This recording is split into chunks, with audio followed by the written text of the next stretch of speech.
Ooh.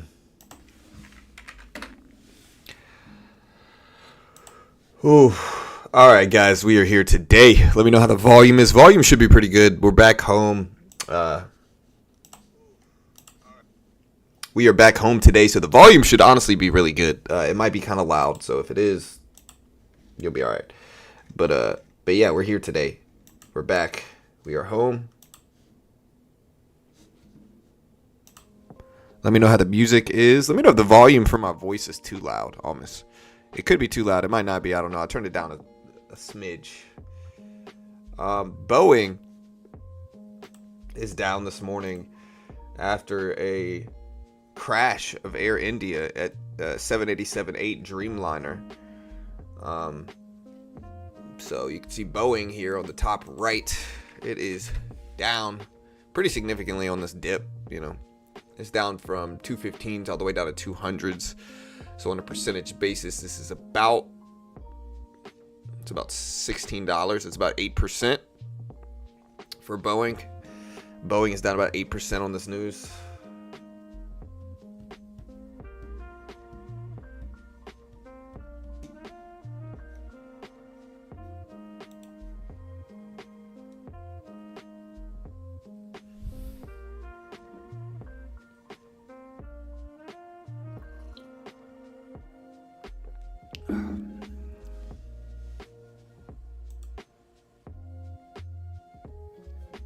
All right, here we're at 800s right now.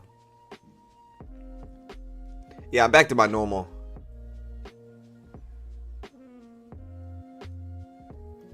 Yeah, so this was a few days ago. A few days ago, ChatGPT sent me an email, and they said, "Hey, you've been kicked off of ChatGPT." You know, they were like, "We found stuff in your profile." And I'm sitting there like, what did I look up, bro? Like, I'm not even denying. I was like, what did I look up? Because, like, I've looked up a whole bunch of stuff. I don't think anything really bad, though. But I was just kind of like, okay, that's kind of off, but whatever, you know? And they were like, you can submit your appeal here. And so I just kind of replied to the email with the most simple appeal.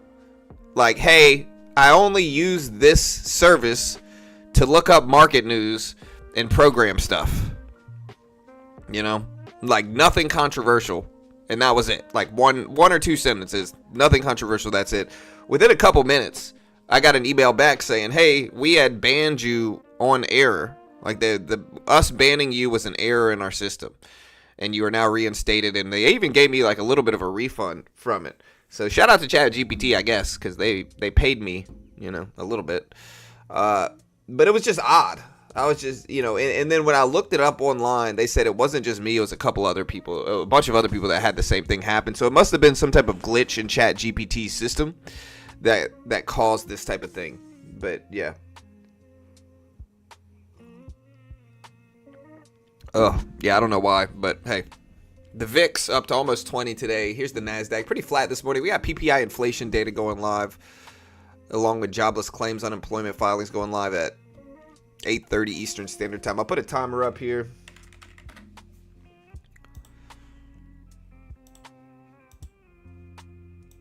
Bro, I had the weirdest dream.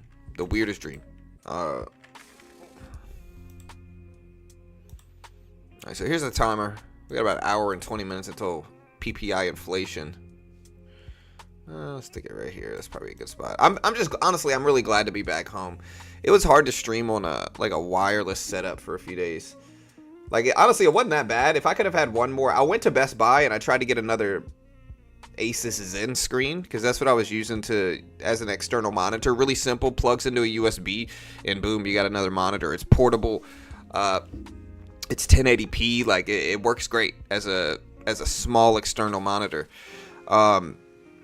But I need two of them, really, to like really be able to manage things comfortably. You know, I need one to be able to look at market stuff going on, and then I need another to manage the stream.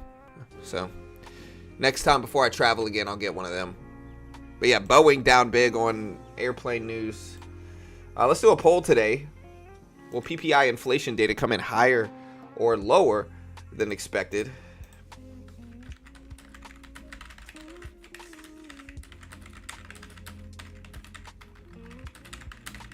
What's expected for PPI inflation data today? So we should be running. I'm just glad I'm back to my gigabit by like 2 gig internet connection. PPI expected at 0.3% today for core and 0.2% for regular. Very honestly, it kind of mirrors the regular PPI. We're just asked regular PPI, will it show up at 0.2%?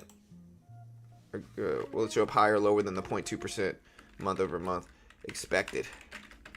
Higher. Lower. I don't know. There's not always a correlation with CPI and PPI. I know CPI was slightly lower than expected, but it does mirror that inflation data. I'm burnt right now, guys. I don't know if y'all can tell, but I'm burnt right now, dude.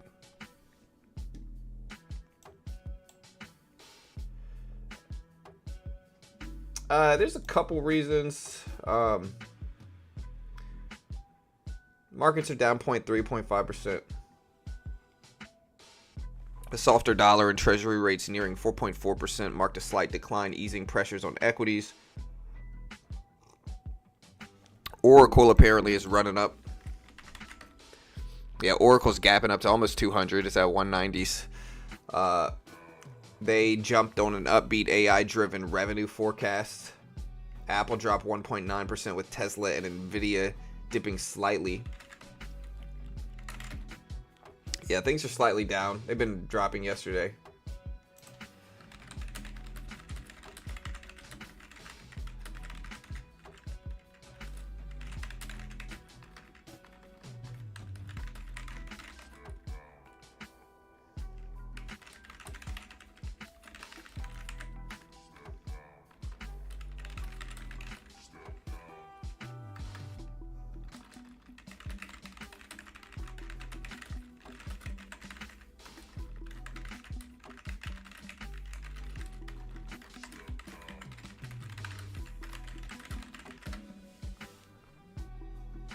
All right, so look, we're right here at that 200 EMA. We also got a 21.8 has been tested a lot. Oil nearing 2-month highs and gold demand on Middle East tensions rising. Dollar weakness supports commodity prices. The 10-year yield sitting at 4.4%. Outlook is cautious ahead of inflation and jobs. The Dow, NASDAQ are all down by renewed Middle East geopolitical trade, tension and trade concerns. The president plans to send out custom tariff letters to 15-plus countries within 1 to 2 weeks, reviving global trade uncertainty. China confirmed commitment to a pause, but many framework elements are still unresolved. But it looks like the trade truce between the U.S. and China is holding some. Steel and aluminum now at 50% as of June 4th. Universal 10% levy and auto tariffs at 25% remain in effect. Reciprocal tariffs on hold until July 8th. We got the PPI today. We got jobless claims. CPI showed core inflation trending slightly soft at 2.8% year over year. May influence Fed expectations. Again, Palantir is down slightly after hitting record highs. So Palantir, another one to talk about. All-time highs for Palantir 140, and it tapped that. When did it hit that? Tapped that yesterday for Palantir. So Palantir breaking all-time highs. Boeing obviously down on the crash news. Yeah. Again, geopolitical developments overseas causing most of these slumps. Where's GameStop? How did GameStop react to earnings here? GameStop's down pretty significantly from earnings. I would cover it, but honestly, GameStop just hasn't been as hyped lately. Looking at our poll numbers, we got 60% of people thinking lower. Dude, it's so nice to be home, bro. It's so nice to be home. All right, 11.5 trillion BlackRock looks to become the world's largest crypto asset manager by 2030.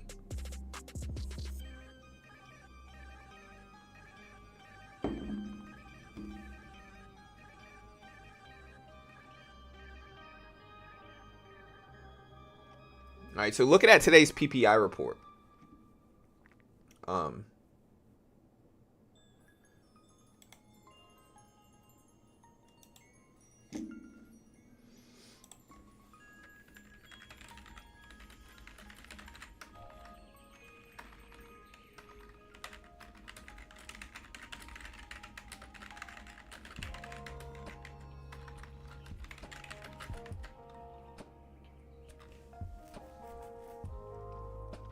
What was I gonna say? Oh yeah, it's really nice to be able to query data.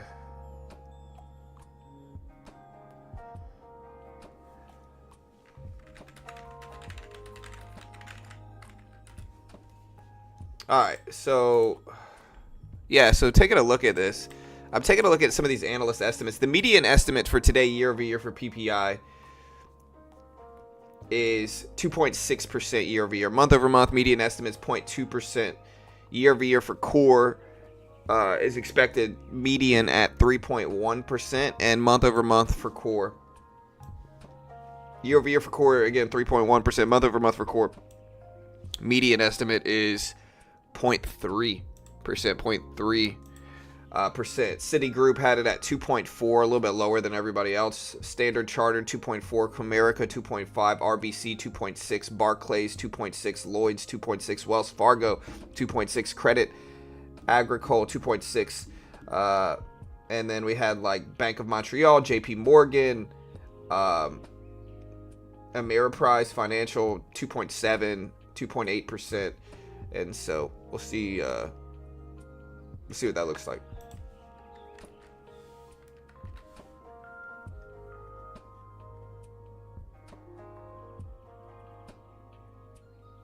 All right, look at the NASDAQ come back down, still rejecting at that 21.8 level.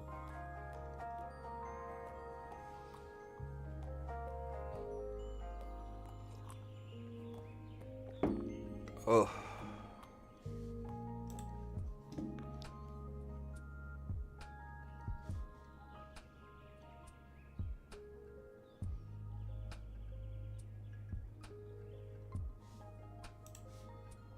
All right, so we're going to cover this.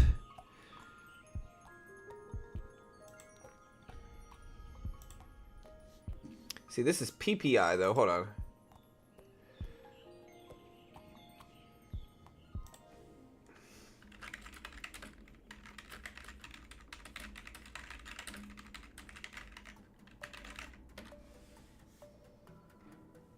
All right, so we're at 21,788. So I want to see if 774.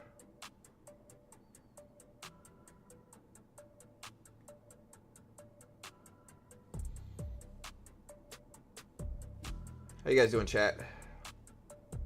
Haven't had a red day for a while. Yeah, I mean we're back home. We went back home.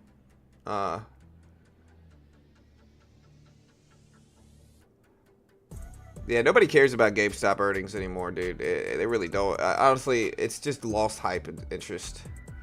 Like, if I was Roaring Kitty, I might just take a step back and just wait. You know what I mean?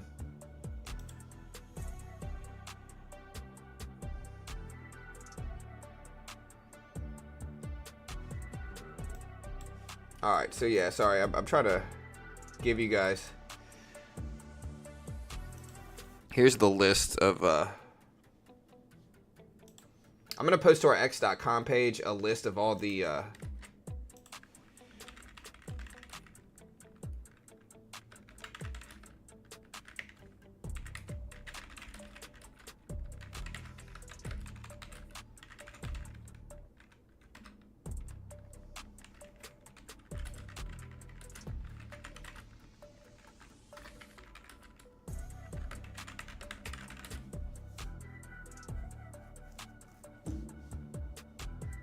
Yeah, I'm trying to give everybody.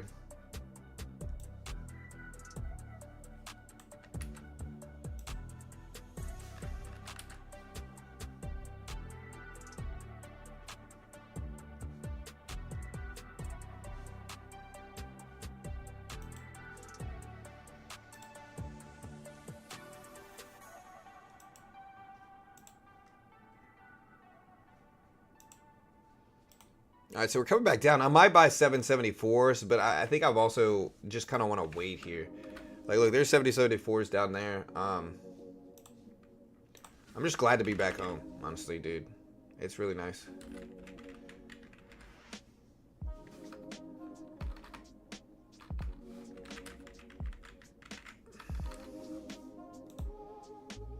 But yeah, we got the a breakdown of today's PPI report.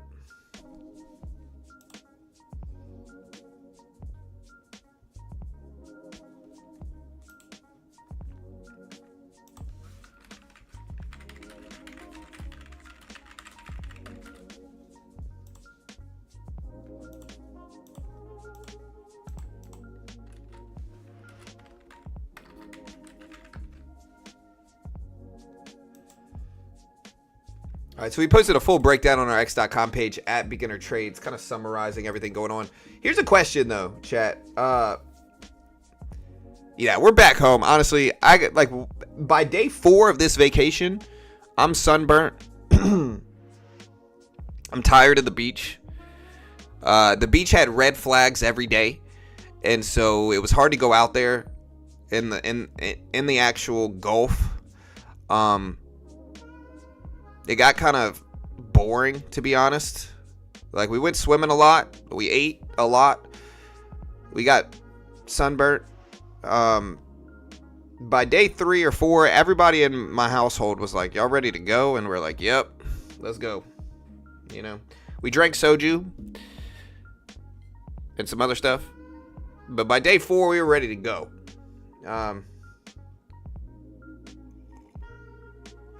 Yeah, red flag regarding the current, which is like one of the worst flags, right? They don't even let you take boogie boards or anything out into the Gulf if there's a red flag.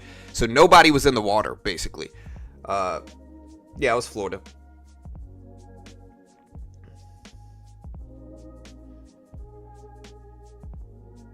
Yeah. All right, so look at this bounce. So I was gonna buy the 774 level and I didn't. I should have. It's all right. Next time. I'm gonna say it again. I'm glad to be back at my computer. Genuine question though. Which setup do you guys prefer? Do you guys prefer yesterday's cleaner setup as opposed to this one? This one's gonna be a little bit more clear. It's gonna fill the screen better. It's gonna be a little bit sharper video. Better, the other one is gonna be a little bit cleaner. Let me know which one you like more. JP Morgan says we downplay geopolitical concerns and maintain our base case for oil prices in the low to mid 60s for the rest of this year, 60s as well as 2026. So this is what JP Morgan just said. Well, the mic is better here for sure.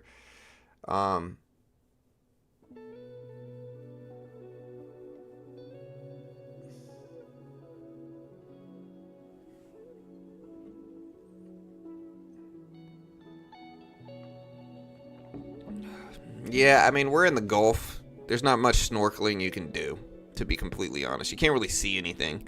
It's too cloudy. I like fishing, but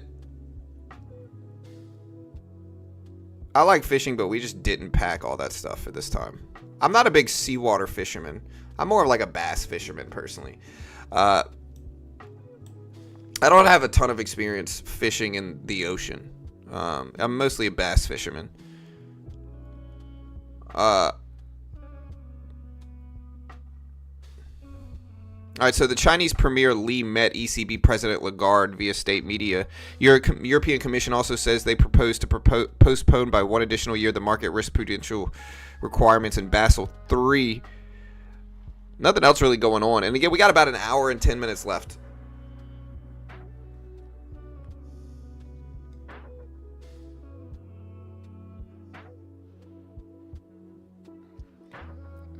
Yeah, I mean, I'm a little burnt, but it's honestly not that bad.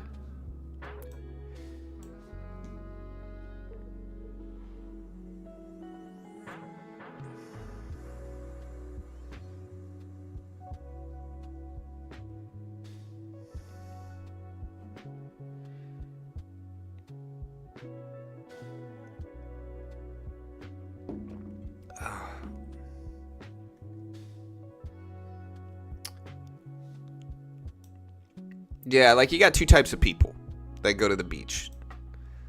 I'm the type that I want to go out and do stuff. I want to go eat out at restaurants. Like, I want to go explore the new state that we're in.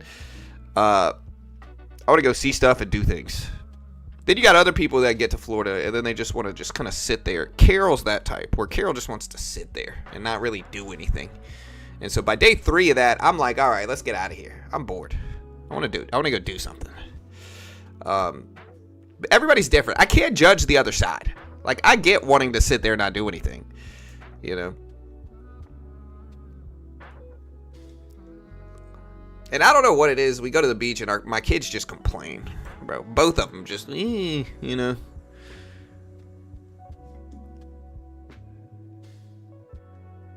Is it time to buy? I don't know, man.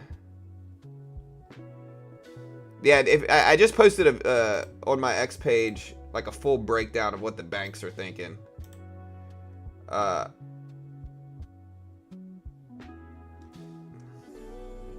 Again, the consensus takeaway, they expect 2.6% year over year and 3.1% for core. 2.6% year over year, 3.1% for core. Month over month core ranges between 0.1 and 0.4%, suggesting sensitivity to even minor surprises. Upside risk, Ameriprise, BMO, and JP Morgan expect hotter prints, with JP Morgan expecting 2.7% year over year, and for core, 3.2% year over year. Month over month, they're expecting 0.4%.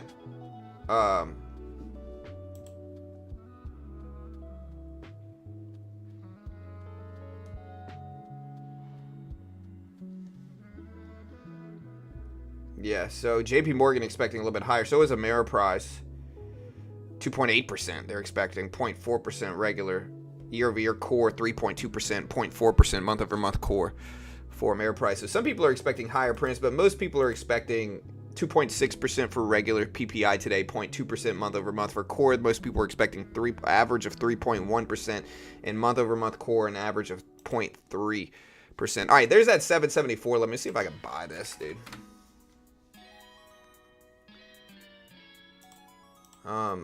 We're just trading a combine, so it'll be all right. We're gonna add to this here. See if we can pop.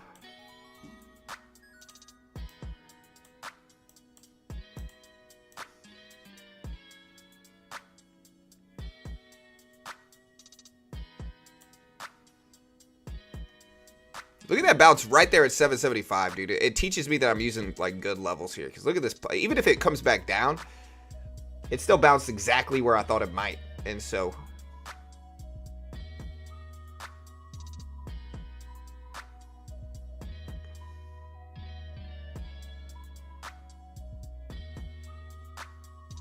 there we go. Look at that. All right, I got to take some profit here. You know what I mean? Like, look at that bounce. We literally called it down to a T. You love to see it. I'm going to go ahead and cut this right here and just get out with a pretty small cushion. We're trading a combine this morning. It's a little early. We might buy this retracement too. Because I think, all right, so we bought another 5 contracts. The reason we're buying this is because we went down on good CPI print. And so I think maybe it's time to go back up. CPI came in pretty good, right? And so we will take some risk here in this account.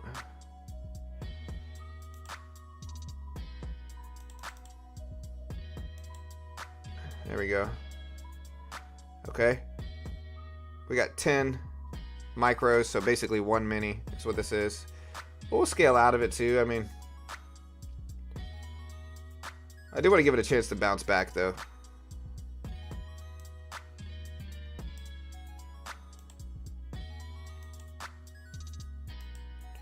I'm gonna buy this up, I think.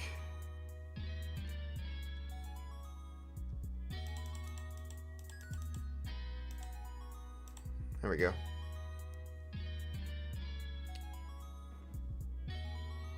There we go. Nice.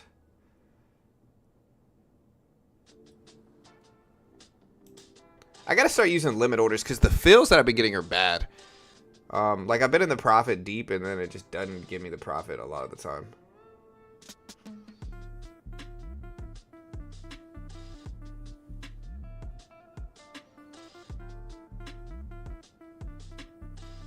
Do I want to add to this back to 20 contracts? We're green on the day. Now we're kind of flat, but eesh. Pulled back a little bit too heavy. I don't want to get stuck losing too much here.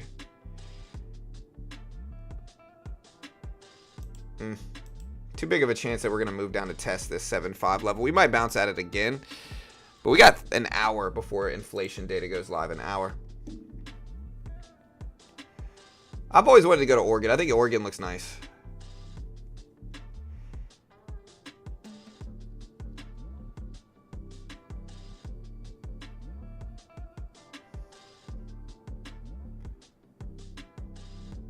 No, we didn't go to Universal. All right, so it looks like we cut this at the right time because look at this breakdown here. All right, now we're gonna have to draw some levels underneath me. Let's look at it. We got like this isolated level here at 6.5, I would say. Like this level right here. We got 50 here, which is not really holding that well. And then we maybe have like, I would say 25 here. We'll look at these to hold.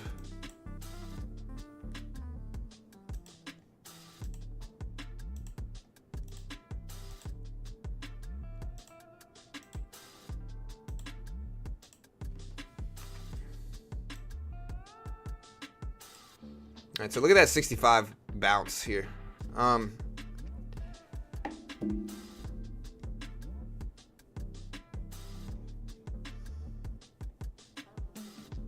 Yeah, let's see if there's any news to bring this down. So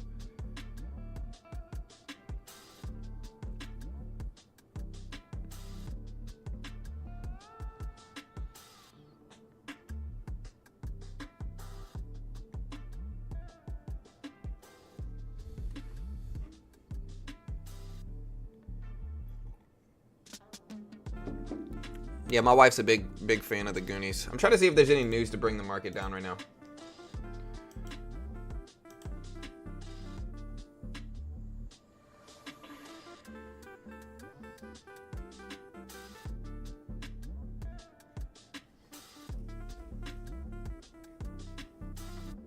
The only thing I see that might be dragging the market down is like news. People are worried that an attack on Iran could spike oil prices to 120, driving CPI inflation to 5%. The president's priority has been lower energy prices for lower inflation, and an attack driving oil prices to 120 would put hikes back on the table. And so they're worried about the consequential effects of an attack on Iran in terms of CPI and other inflation data here. That's what we got going on right now. And so just be careful today.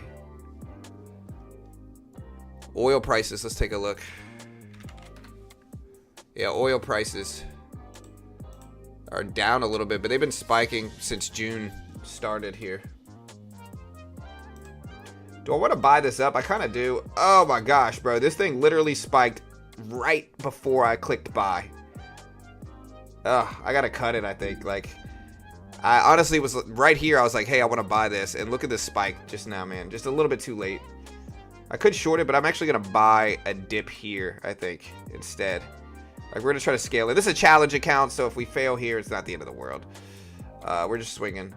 But we're already up 1,000 on this account, so we got a cushion. I'll put it that way. All right, so we bought this pullback here. Let's see if we retrace back up. There we go. I like it. Let's keep going up.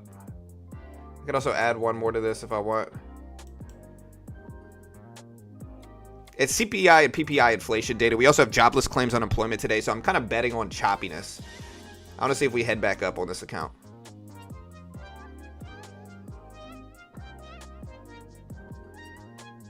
There we go. That's what we want. Okay, nice. Exactly what we want. And we're out. All right. That brought us back to green on the day in this account. We bought this little pullback here. Again, I'm betting on a large range but sideways trend, which will mean we might creep up some. And that's why we get a big pullback. I bought the dip. I'm not an investment professional, though, guys. So remember, I can't guarantee anything. I might be terrible and have no idea what I'm talking about. Might be wildly wrong about anything I say. It's entertainment only. Do not copy me. I have no freaking idea what I'm talking about. If you copy me, you might lose. Don't do it. Understand CFTC 4.41. Some of the links posted are affiliate links or sponsor links. Don't copy me. That's all I'm saying.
All right, guys.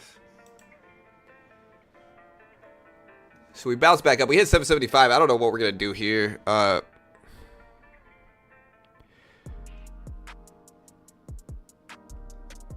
Yeah, so overseas conflict news dragging markets this morning. Like, that's what I'm seeing right now. The cognac industry offers minimum import price to Chinese authorities, RTRS citing document. The initial minimum price offered ranged from 20 per liter to 300 per liter. Talks between industry and Chinese officials are ongoing. So yeah, we got that going on right now.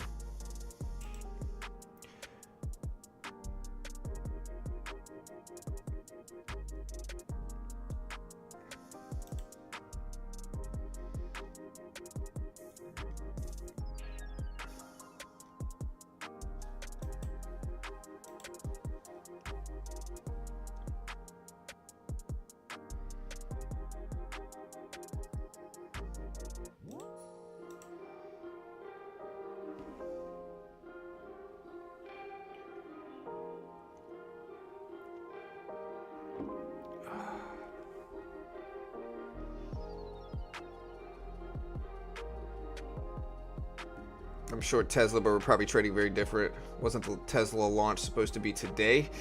It was supposed to be yesterday, I think. Let me look. Let me look this data up here.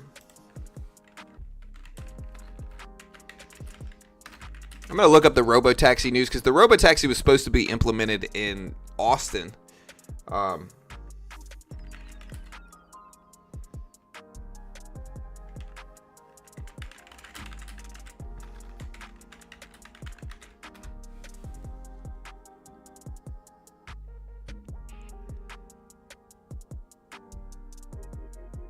All right, so the tentative launch date for the robotaxi has been moved tentatively to June 22nd. He noted super paranoid about safety in a Reuters report that confirmed that public rides will tentatively begin June 22nd. He announced via X that Tesla's driverless robotaxi service is expected to begin in Austin on June 22nd, though he emphasized the date could still shift due to safety precautions.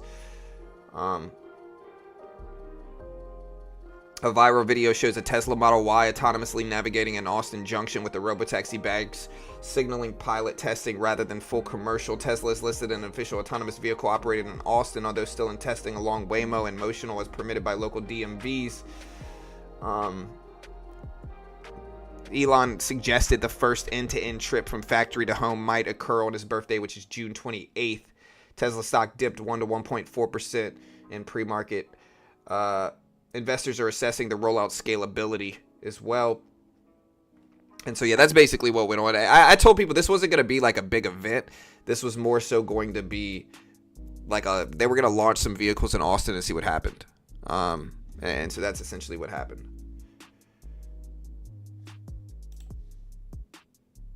Yeah, I've never been in a Waymo or anything. Yeah, Palantir breaking all-time highs.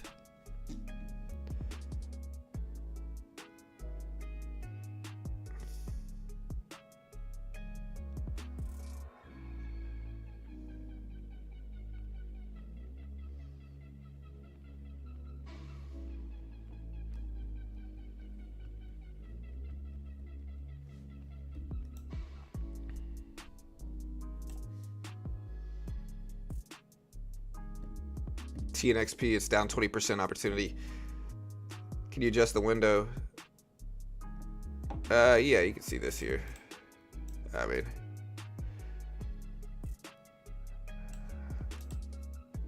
yeah, I mean, you guys got to understand, like, we cover market news here. Most people tune into my channel, and my channel's grown a lot over the past year, to be honest. If you look at my average viewership now, my average viewership on streams used to be like 300 people. At this point in time, within 10 minutes, we'll have over 300 people in the live stream.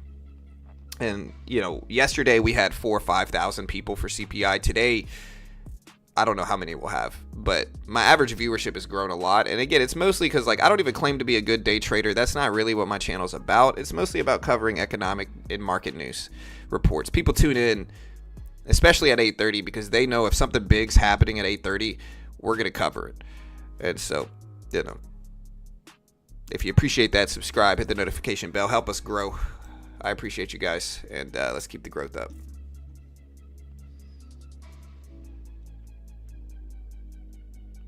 Yeah, the dollar's been weak. It's been weighing on markets, but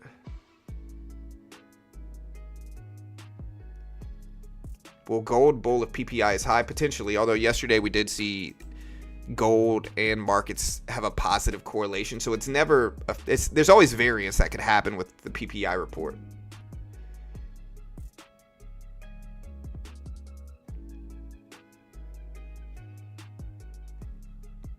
Exactly why I'm here. Thank you, Homer. Appreciate you, brother. Hey, thank you, House. Appreciate it, brother. Thank you, sir. Yeah, like people complain most of the time. Like a lot of the time, they're competitors that are trying to grow a channel and they're just like struggling at it. You know what I mean? And they're kind of bitter. Like the biggest haters I've ever seen are usually like if you go look at their channel, they almost always have tried to be a YouTuber before and failed at it, and then they're over here like trying to start stuff. Like they're just kind of mad. Is what it is. I feel for them, man. I really do. I feel for them. GameStop's still breaking down in pre-market this morning though. Look at GameStop. GameStop at 24s right now. 24s. It was at 30s a couple weeks ago. Like, look, GameStop was at 32 at the end of last month, 2 weeks ago. It's now at 24. So GameStop had a really bad reaction to their earnings report. Not looking good for GameStop. You know, and again, they're going to have to close stores. Looking at GameStop, they simply do not have the interest that they once did in terms of people buying physical copies of video games. Most people buy online now. They download games digitally. In general, most people buy online and download games digital. And again, every time I say this, you got somebody that's like, nah, bro. My mom, sister's cousin's uncle likes to buy physical copies of video games.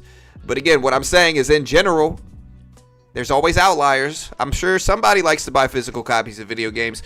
But in the general consensus, most people buy digital copies now. They don't buy physical. I don't buy physical, and I play video games sometimes. So that's bad for GameStop. GameStop's margins are not going to be able to support the stores. They're simply not going to be able to support the stores. So you got to just be careful.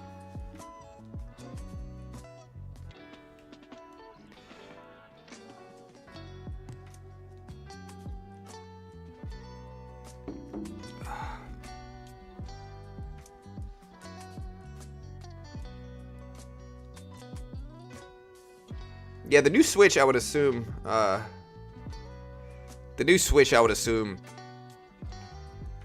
Might help them initially, but you know, every other major store like Walmart, Target, they're all trying to offer the same thing. So I don't know. No, I was never in the military. Nah.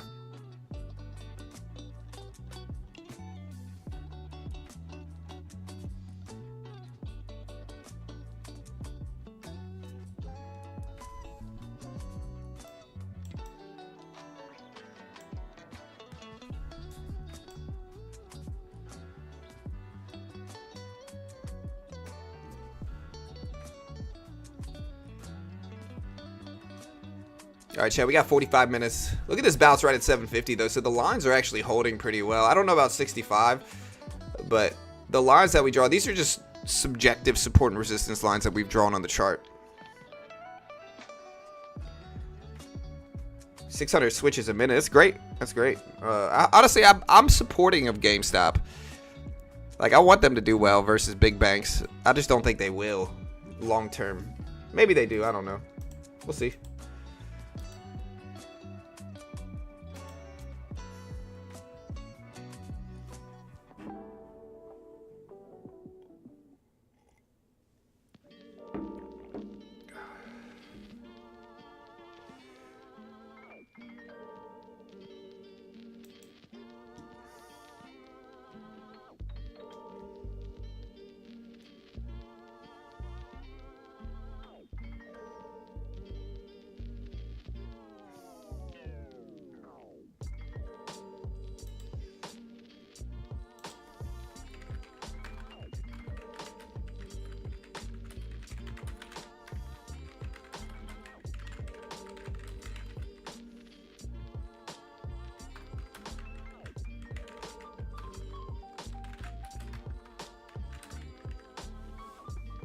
All right, so let's see if 774 rejects it.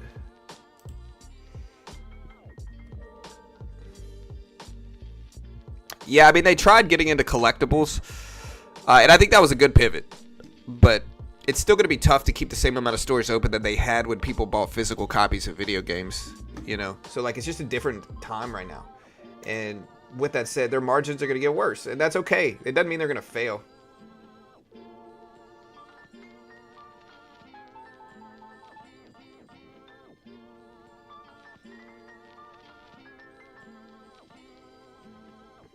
All right, so China's premier said China is fully capable of hedging against the influence of external adverse factors, according to CCTV. They're willing to strengthen market connectivity with the European Union and willing to step up industrial coordination with the European Union as well.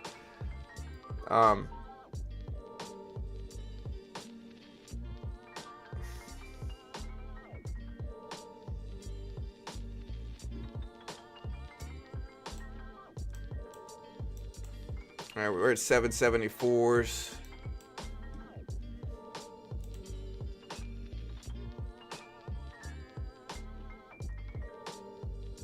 GameStop is slowly becoming blockbuster. Yeah, I mean, I don't know if they're that bad.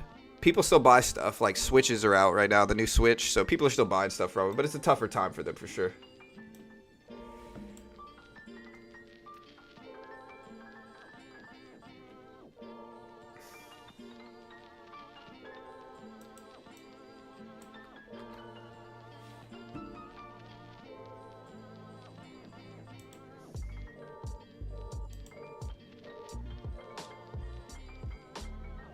Yeah, I'm trying to see any other big news, but it's pretty slow out there.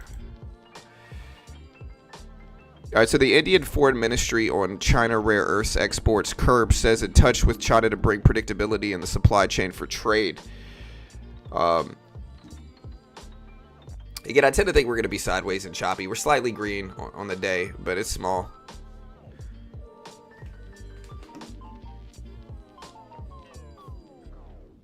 All right, the PBOC governor says the PBOC is willing to continue and deepen exchanges in cooperation with the ECB, which is the European Central Bank.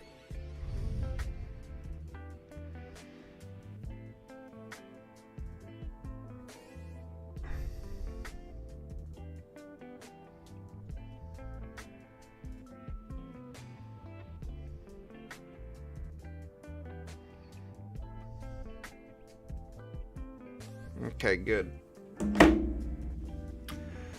All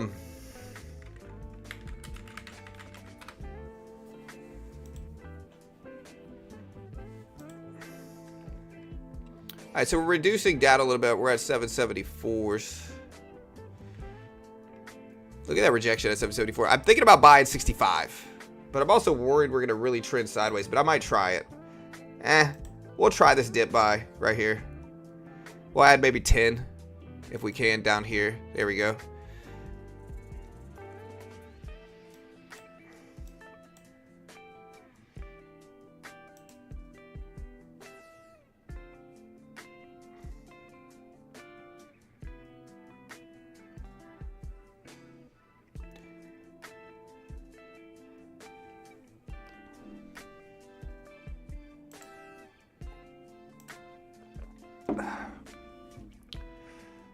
There we go. We got the bounce.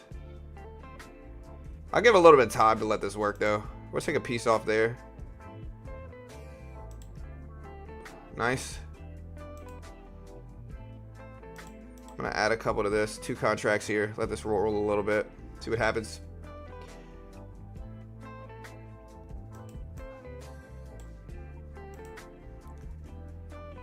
Oh, what do I want to do? I'll let this roll. We'll hold the rest pretty flat.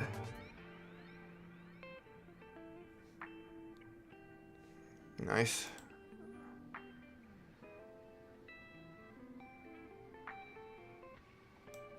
I'm gonna cut that right there. We're up about 100 here. We got our first little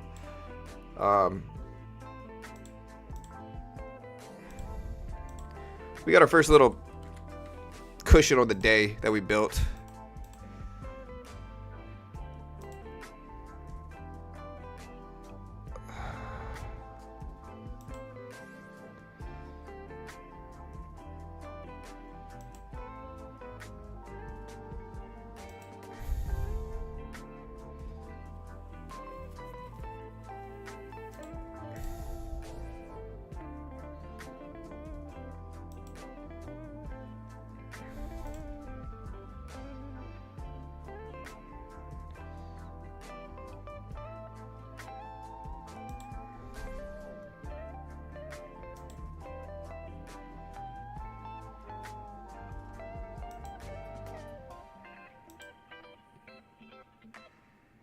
All right, so we're still right under 775. So 65 bounced. We're right back up to 775. We got 40 minutes left, chat.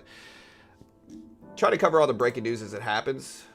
We've got a little bit more accurate, though, with our trading lately, I think. So ARMS HAAS sides with NVIDIA's Huang against U.S. export controls.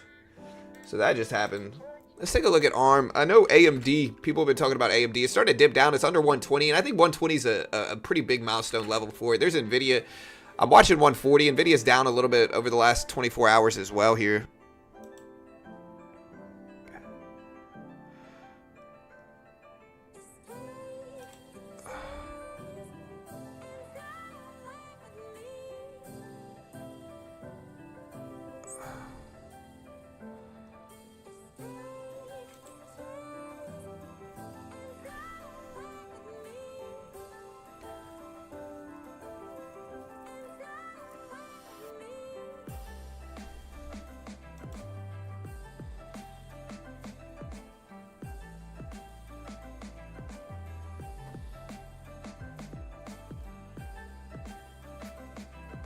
All right, so we're rejecting back down here. I don't mind a short under 765, but we'll see. Still looking at it.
All right, so look at this flush breakdown here. So we are starting to flush down. A number of ideas were discussed with mediators over the past few days regarding the ceasefire agreement, according to sources in the negotiating delegation telling some other people, but we'll see if that happens.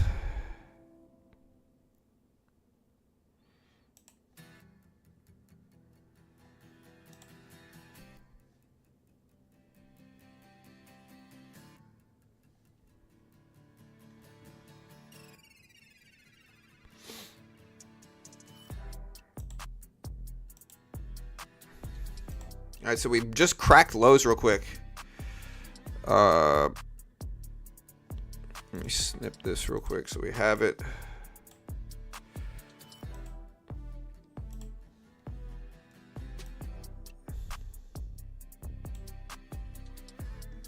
All right, so we cracked lows. We're down to 21,747 here.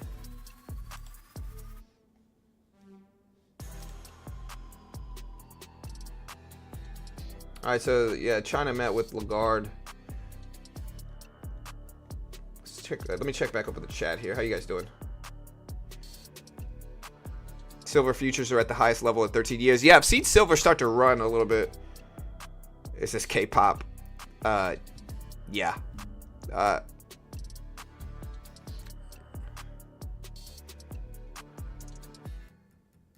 Boeing dumped after, the Air India problems. So Boeing 787 crashed after takeoff in India. Yes, really sad, man.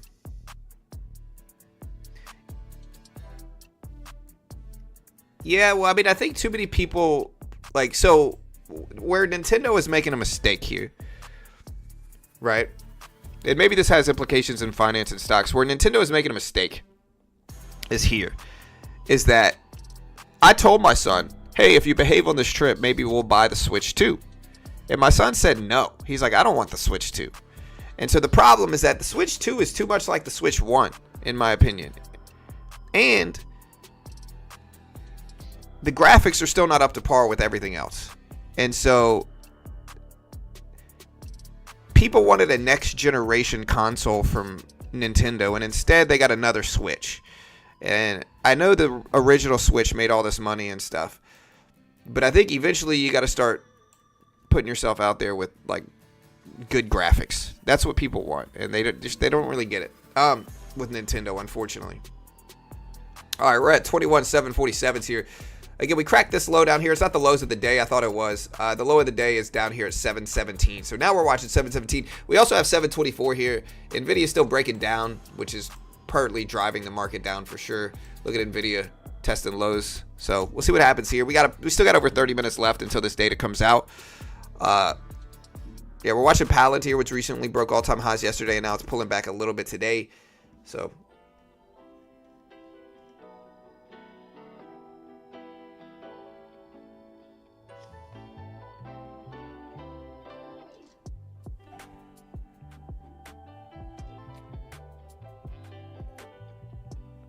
seen that Xbox handheld? No, I haven't really. But see, Xbox is doing it right, where they have a regular like next-gen system, and then they also have a handheld. So that's the way to do it, not just only have handhelds.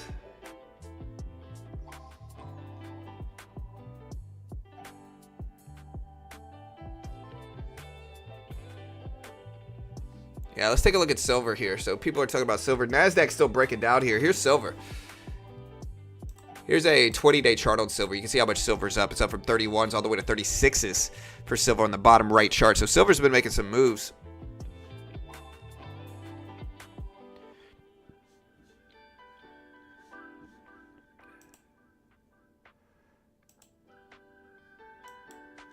Nasdaq's still breaking down. You know, I do kind of want to buy this dip again. We'll try. We'll start with 1 and then add to it if it goes in my favor.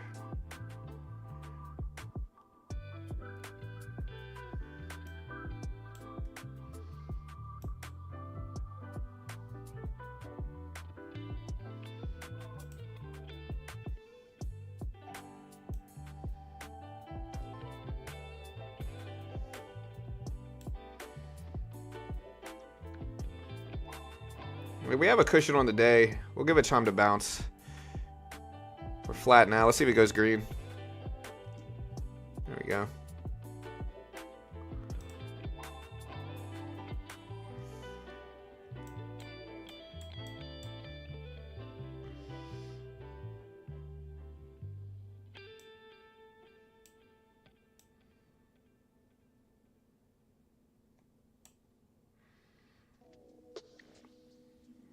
There we go.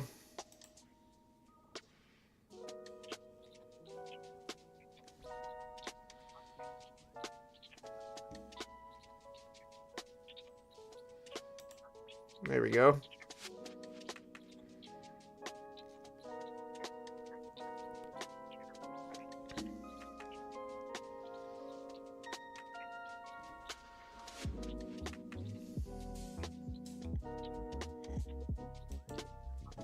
I'm going to add to this and then hold these last 2 break even if it really breaks down.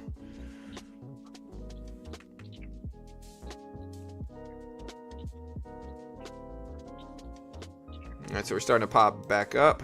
There we go. I'm going to cut that right there. So yeah, we actually made money on that string of trades. But once we retrace back down, I gotta just wait. It might rebound back up to 750s, but we're getting close to the lows of the day over here as well on the NQ. If we take a look at the SPY up here, SPY's at 597s. The low of the day on the SPY is 597.59, and we're getting pretty close to that. And sometimes that has the potential to spark momentum to that direction here. So a lot of people talking about oil this morning because of conflict news and stuff like that. Oil dropping a little bit though instead of going up.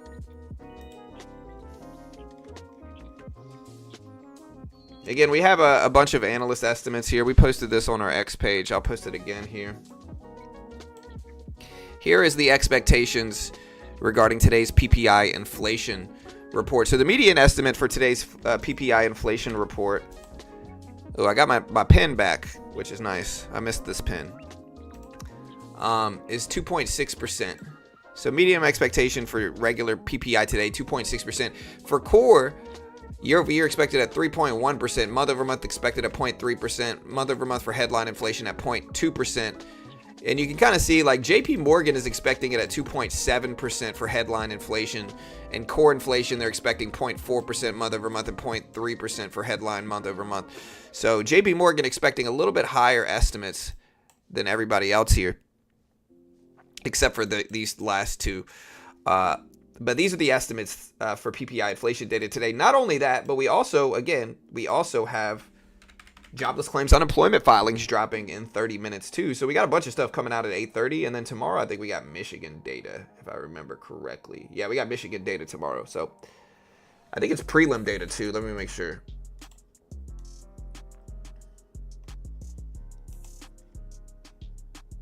Yeah, so tomorrow we have prelim consumer sentiment and inflation expectation data. I'm curious to see how that might have changed.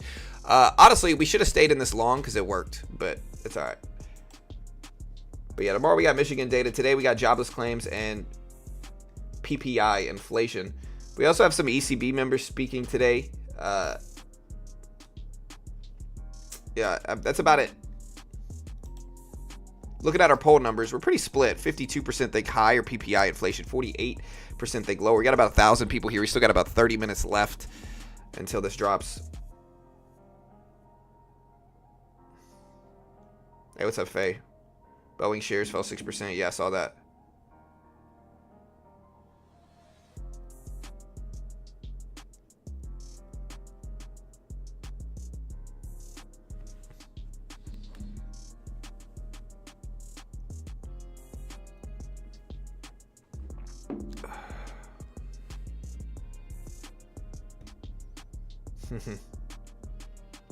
Well, I don't think if it does cause, I don't think it's good. Oil prices are going to take a hit most likely.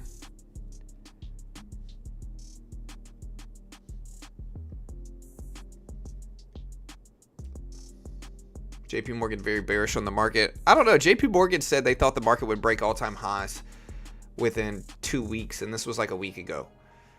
So I don't know. I wouldn't necessarily call them bearish.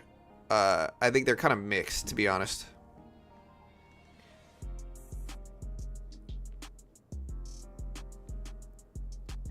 All right, so we ran into 750s here. Look at this, 750s tapped.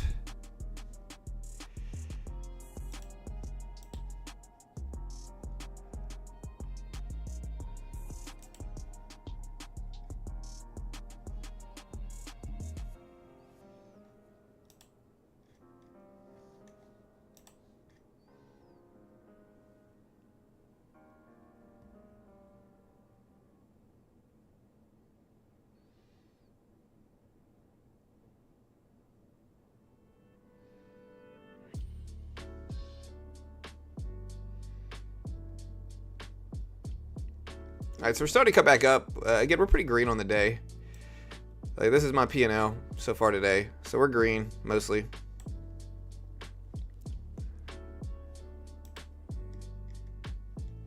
Check up on some other news. So 28% of homes selling above asking price, lowest springtime level since 2020.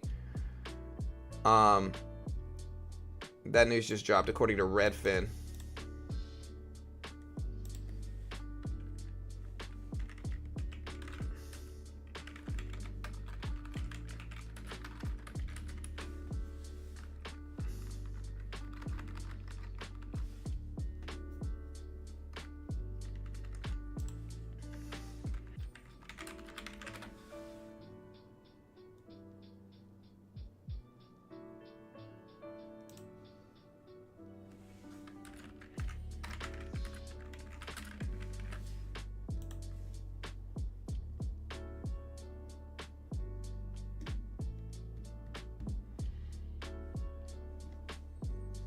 Yeah, real estate's definitely slowed down a little bit, but that's all right.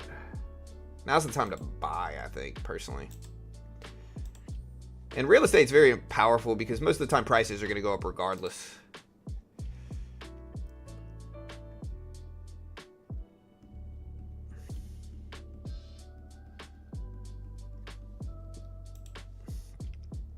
Yeah, I'm back mostly.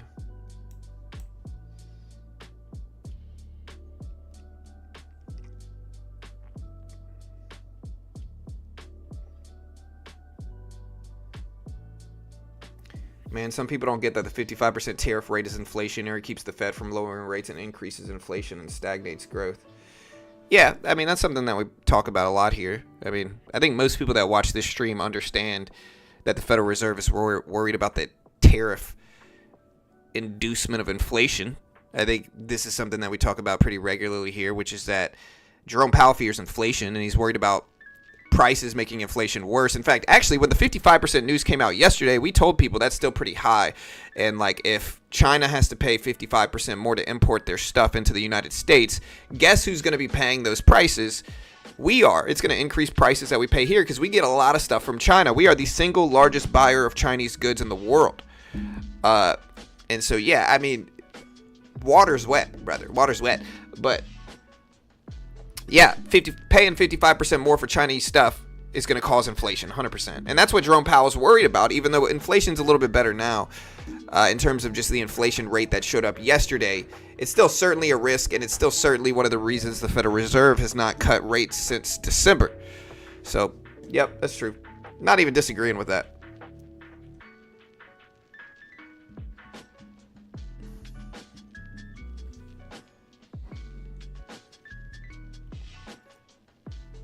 Does the U.S. make more money from imports or exports? Well, I mean, I would assume they make more from exports, considering they don't really make anything by importing other countries' goods into the United States. Importing things into the United States has to do with the prices that we pay here versus us making money. And like when we export things to other countries, that's when the U.S. makes money. But we're not the biggest exporting, you know. We need China and China needs us, 100%. Neither one of them want to pay more for each other's business, so to speak. But hey.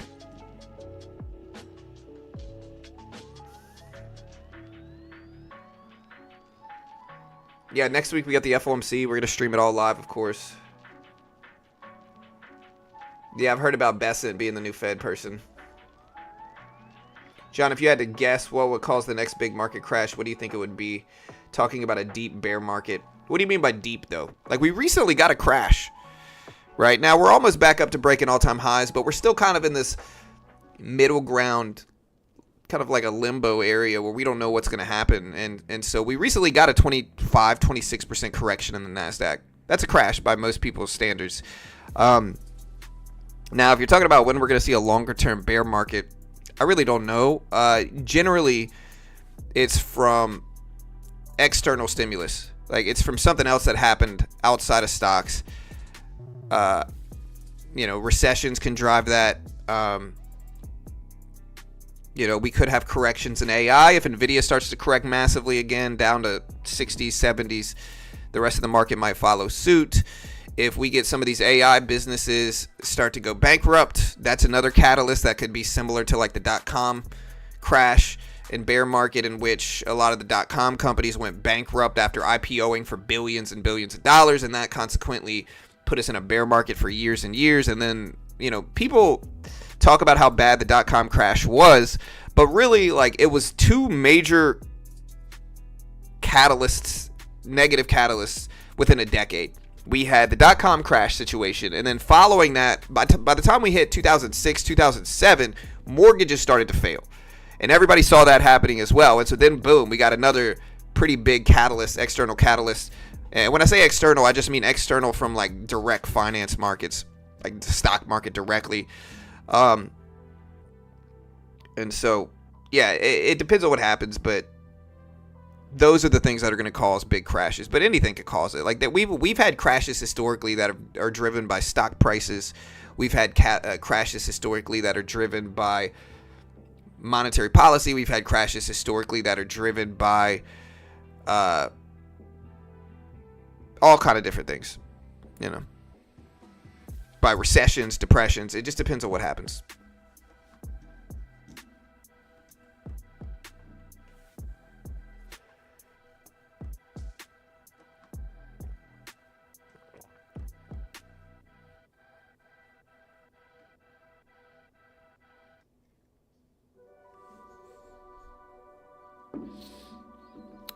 You think rates are going to start falling again? I mean, again, you got to remember, especially mortgage rates have a positive correlation with yields. And so yields have been up for a while now. Here's yields. Yields are at 4.4%. They haven't really opened up today on the bottom right, but yields 4.4%. They're still pretty high.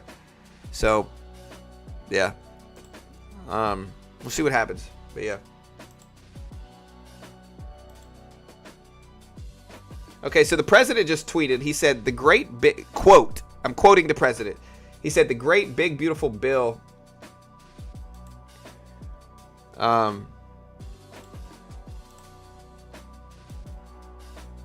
He said the great big beautiful bill will grow the economy like it has never grown before. At the same time, it is cutting expenses by 1.6 trillion. It puts our economy on the right track. Plus, make America, you know. So the prez just tweeted. I don't know if it's going to influence the market. And again, we're 20 minutes from PPI, so we just got to wait.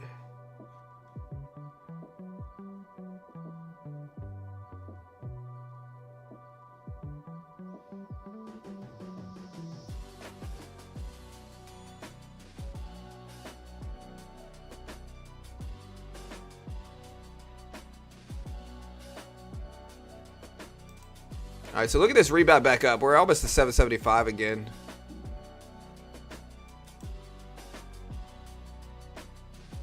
Yeah, we're going to stream the rate. It's not going to be a rate cut announcement, Don. It's going to be a rate decision of a pause, most likely. So, yes, we will stream that. But, again, it's going to be a pause. I mean, we can take a look at what the odds are.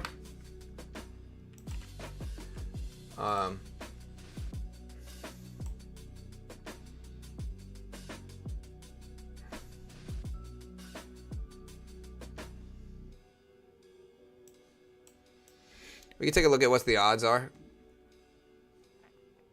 The odds of a... Right now, there's not even any odds of a cut. So right now we have a 99.7% likelihood of a pause next week. We also have a 0.3% likelihood of a rate hike, of raising the federal funds rate 25 basis points. So that's where we're at now. We'll see what it means, but there's zero chance of a cut right now, per analysts.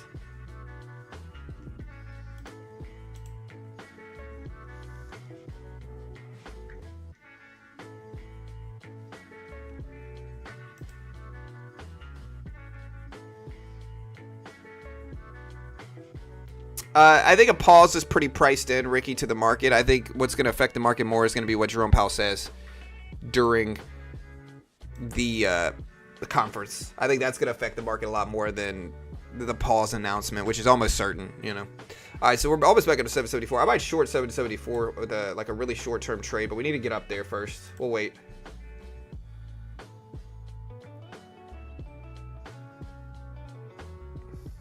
Yeah, there was some news that basically he tweeted yesterday or posted yesterday that a deal with China was done. And then it came out, and originally we reacted positively to that news, but then it came out that the 55, oh no, here's my short. We got 5 contracts here. I wanted a little bit higher, but it's all right. Maybe we'll add to 10. We got a cushion on the day, and so we're trying to just maintain that cushion here.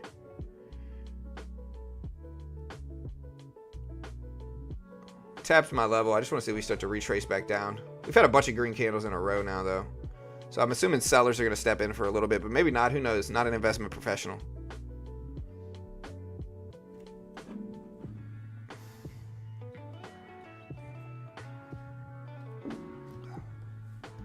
I'm just glad to be home here, to be honest.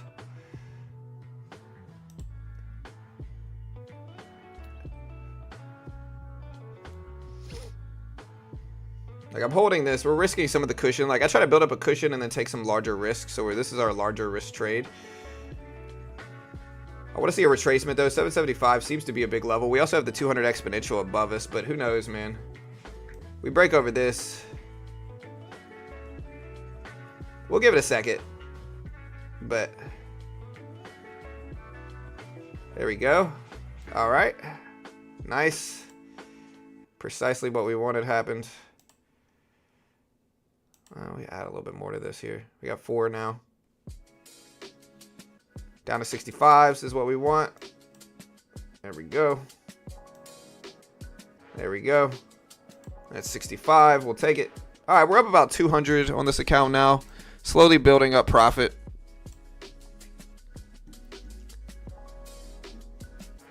My levels have been pretty nice so far here.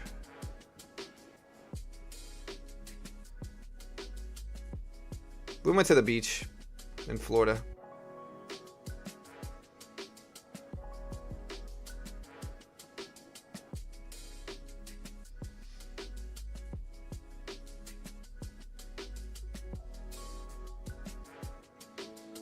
Did you ever... German government officials on G7 says Canadian representatives do not expect wide-ranging. All right, chat, we got 14 minutes. 14 minutes.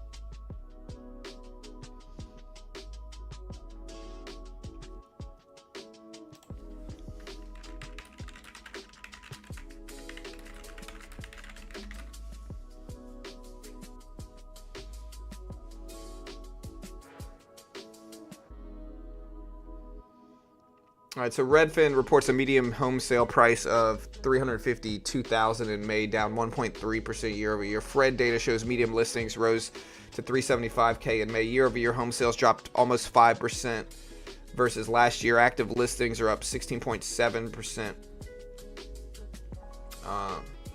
Homes sold above list price to 13.8%, while 36.4% sold price drop. Signs of weakening selling leverage. Austin, Central Texas, still doing good.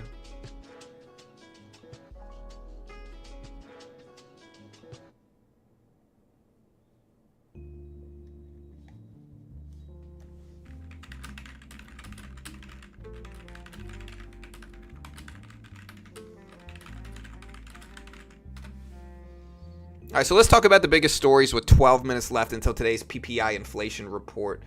Let's talk about the big stories of the day here. Mixed expectations. Economists forecast a modest 0.2% rise in overall PPI and 0.3% in core, with annual readings expected at 2.5 to 3%. April's readings were unexpectedly negative at minus 0.5% for headline and minus 0.4% for core, the biggest monthly drop in years. Tariffs are going to be the spotlight for sure. Markets are watching if tariff-driven cost pressures are showing up in wholesale prices. And in April, businesses appear to be absorbing these tariffs, compressing margins rather than passing them on. But we'll see what happens for this one. The dollar near 2-month lows. A stronger than expected PPI may rebound the greenback and weigh on risk assets. NASDAQ historically is lower on PPI days, but recent outsized swings could reappear. A softer report could bolster the expectations of a September cut. So if we have lower than expected PPI inflation, it could push, the odds of a September cut. A hotter might push it back, though. So you got to watch for that. Services versus goods PPI is something that we're going to be focusing on. Energy and food PPI component for volatility. So yeah, that's what we're watching today, chat. We got 11 minutes left. Hit the subscribe button. Hit the notification bell. We appreciate it.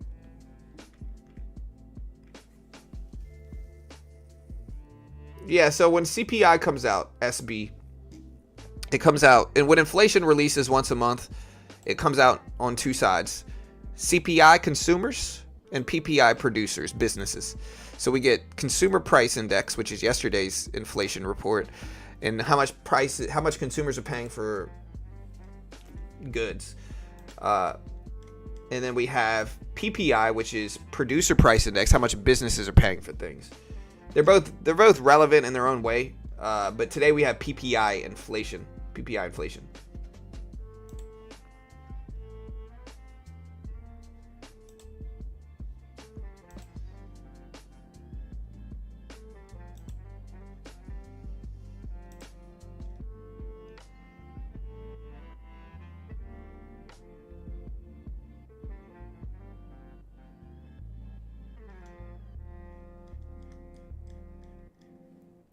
All right, so now's honestly, with 10 minutes away, we got a pretty sideways range here. Pretty neutral range.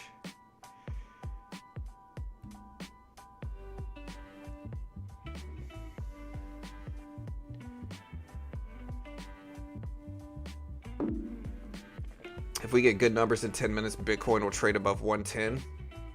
I don't know. We'll see.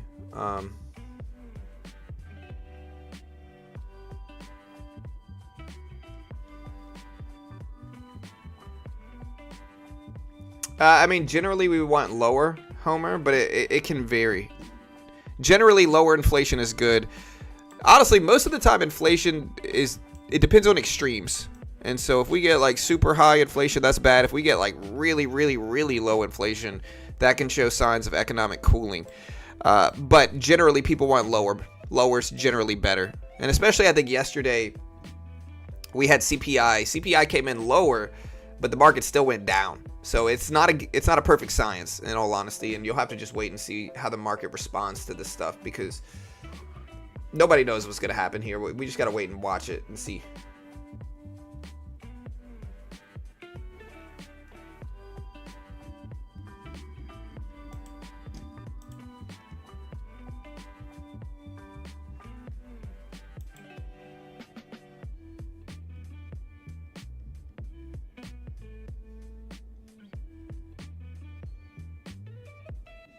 All right, we're also looking at bond yields, which opened up basically completely flat, I think.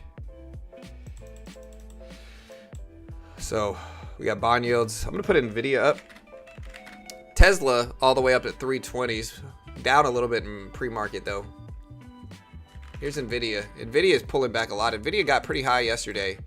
Got up to 145, and then it kind of contracted a lot this morning. That's one of the reasons the market is down, is purely because of NVIDIA here. Taking a look at gold. Gold is at 3400s here, 3400s.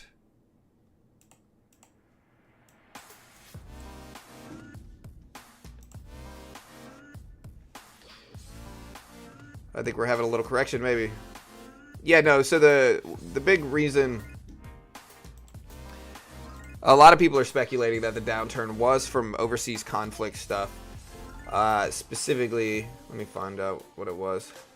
Risk-off sentiment persists. Attentions remain in the Middle East. I saw it earlier.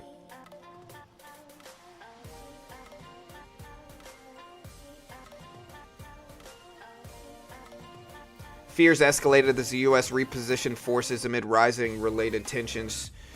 So that's what's going on. People are worried about another conflict overseas, and that's kind of driving prices down. So I kind of agree with that, Femi.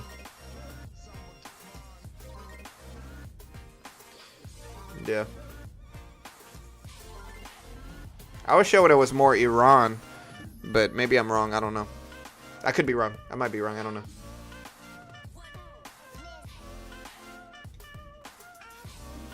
All right, here's gold. We got the SPY up. NASDAQ's very sideways and choppy ahead of this report. So.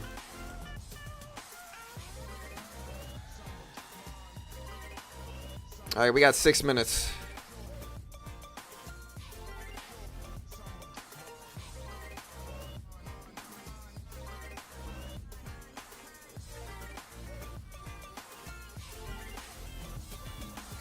Yeah, we got about 5.5 minutes here, chat. The timer's a little bit early, but it's all right.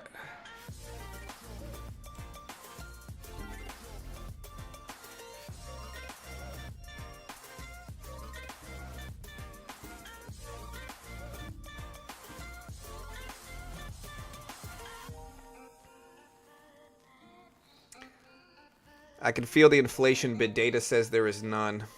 Well, you got to understand what the data means, though, brother. So when we say inflation is slowing, what it means is that it's actually slowing. It doesn't mean it's going down. Like, it doesn't mean prices are dropping, brother. What it means is they're slowing down. And if we can get a couple years of slow price growth, like, the prices are generally going to move up regardless, unless we're in like a recession or worse. And so prices are going to go up no matter what. If we can keep them to only increasing, like the Fed's target is 2% a year, that's a win. That's a W, you know. And so when we look at it, you got to understand prices might still be rising, but we could also have easing price pressure at the same time, simultaneously. You know, like if they're slowing to enough where they're around 2%, that's good, generally. You want me to do something about it, brother? I can't do anything about it, dude. The dollar is a different animal. If I look at the dollar index here, I can't control this thing. Honestly, though, it's still up a ton in the last decade. So, I mean,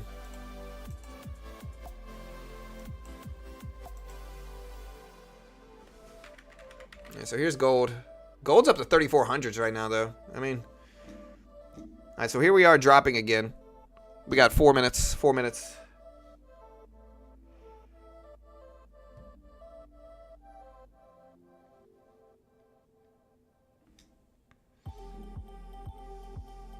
All right, give me your last minute predictions out for PPI inflation and jobless claims unemployment. Remember, jobless claims today is coming out at 8:30 Eastern Standard Time as well. It's expected at 242.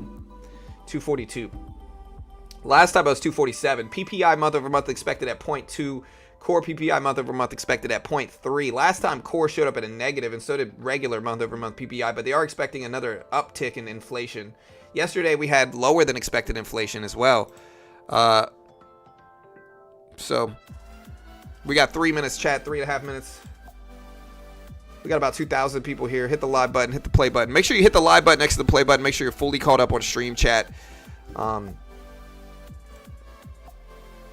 Yeah, if you hit the live button next to the play button, it'll make sure you're fully caught up. You could also put it in 2x speed to make sure you really, go quickly here.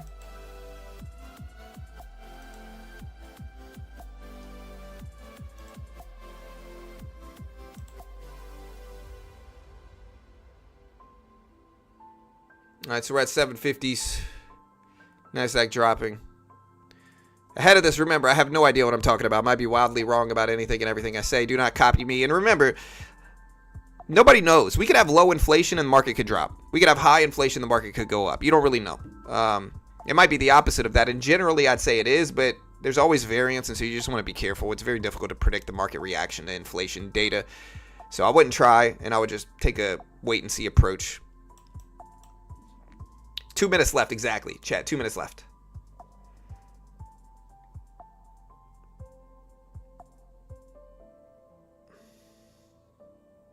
All right, we hit 750s here. Look at that bounce right at 750.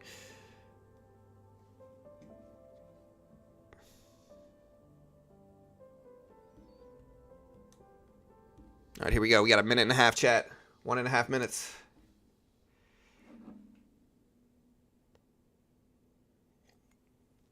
A minute and a half left. It's a minute and a half. Again, hit the live button next to the play button. Make sure you're fully caught up on the stream. Like clockwork, every time this data comes out, somebody's like super delayed and they're like, bro, the data came out 10 minutes ago. You're late on the stream, bro. Hit the live button.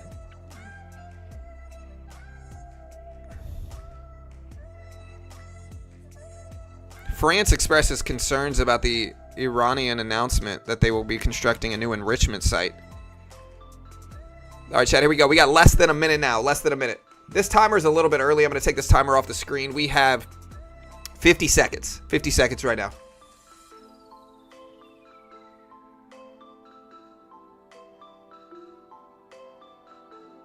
Manually, Morty. All right, guys, we got about 35 seconds left. 35 seconds.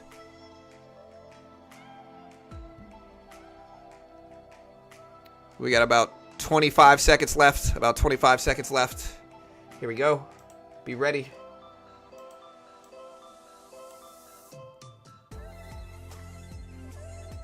$15 seconds. Hit the live button next to the play button. We're going to do a countdown here.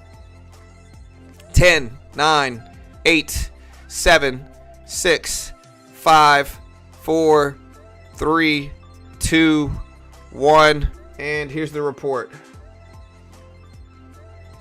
Waiting for it.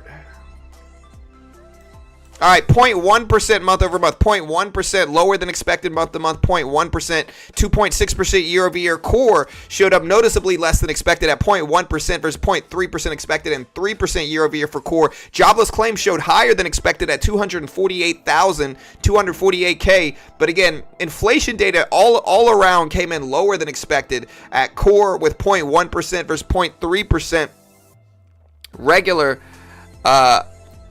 Regular inflation data showed lower than expected as well. Jobless claims did show higher. Jobless claims did show higher.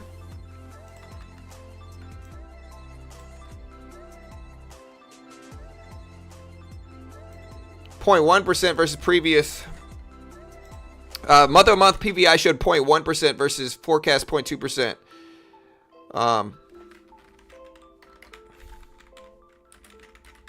Yeah, core PPI month-over-month showed 0.1% versus 0.3% expected. So core came in way under. So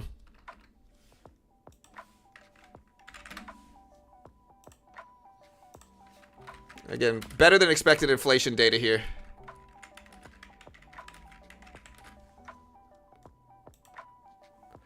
Market is up from it. It's at 775. We'll put this data up on screen.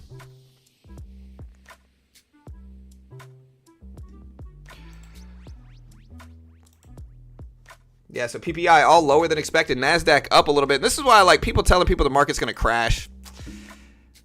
Usually it's confirmation bias, like they want the market to come down. But hey, jobless claims did show higher than expected, though, which is probably something that might weigh on the market. But let's take a look deeper into this report. All right, so we're going to take a deeper look at the PPI report here. But again, it's all came around lower than expected here. So it all came in lower than expected. And again, we're going to summarize everything.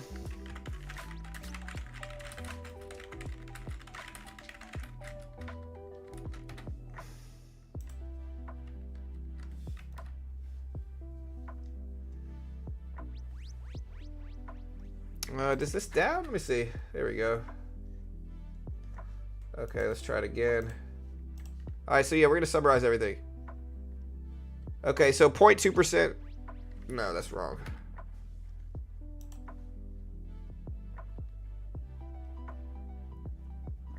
Are they not letting me access it? Okay, there we go.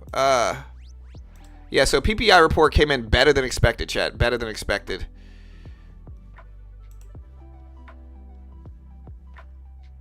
Yeah, it says the producer price 0.1% in May seasonally adjusted. May increase in the index for final demand prices services, which advanced 0.1%.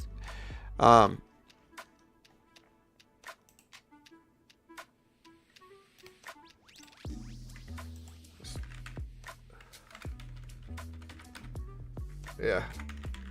All right, guys. So, yeah, we're going to summarize this.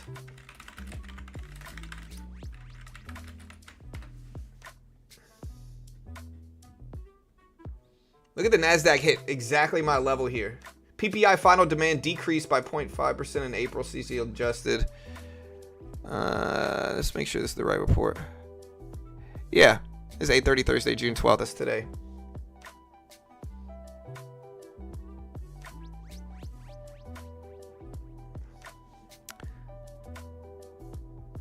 Yeah, we went up 0.1% in May. Here, I'm just going to copy and paste all this.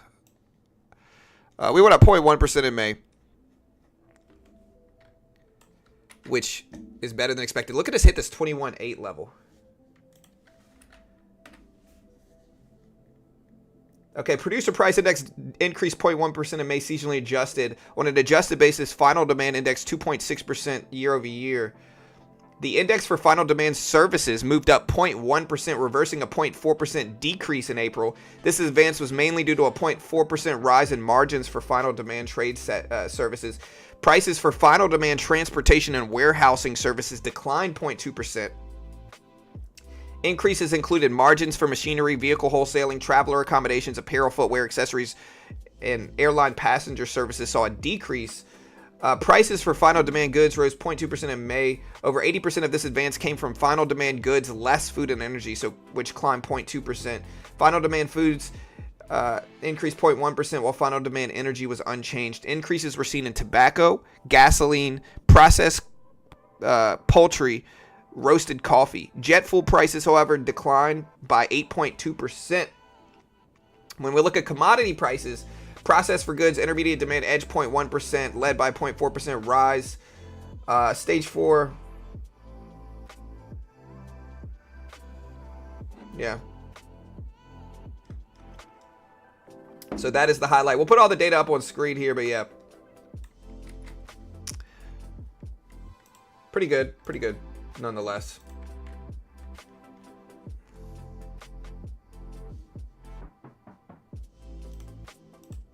All right, look at the NASDAQ pump here too. Wow. All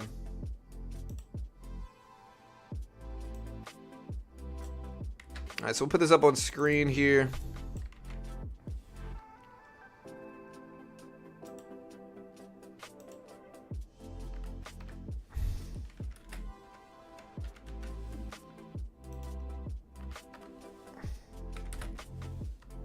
There we go. Okay, so here's the data right here. We'll put it up so you can see it clearly. Market's still pumping up. There you go, right there. There's the data. Better than expected everywhere here. Jobless claims did show up a little bit higher, though, like I said. So jobless claims showed up at 248K, higher than expected, which means more people are filing for unemployment week to week at 242 expected. Jobless claims showed up exactly what they showed up last time as well. So generally pretty good.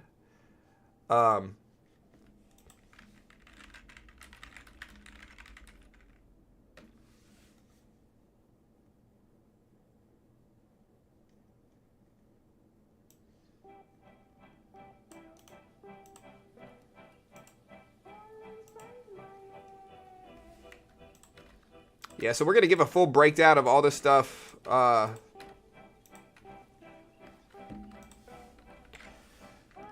our x.com page at Beginner Trades. Give me a follow at Beginner Trades if you haven't already. We appreciate it. We're breaking this down.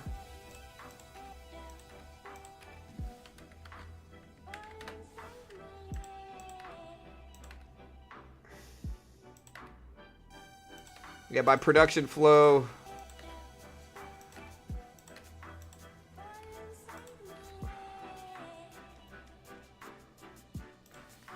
All right, so yeah, PPI better than expected.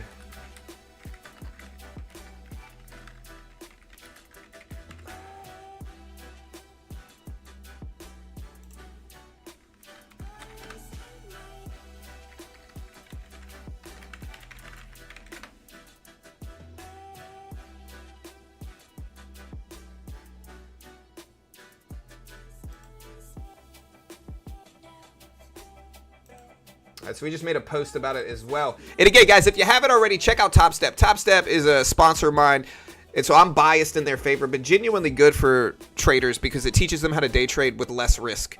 When you day trade, most people lose their first couple accounts. I lost $4,000 in the first 2 weeks of my day trading, roughly.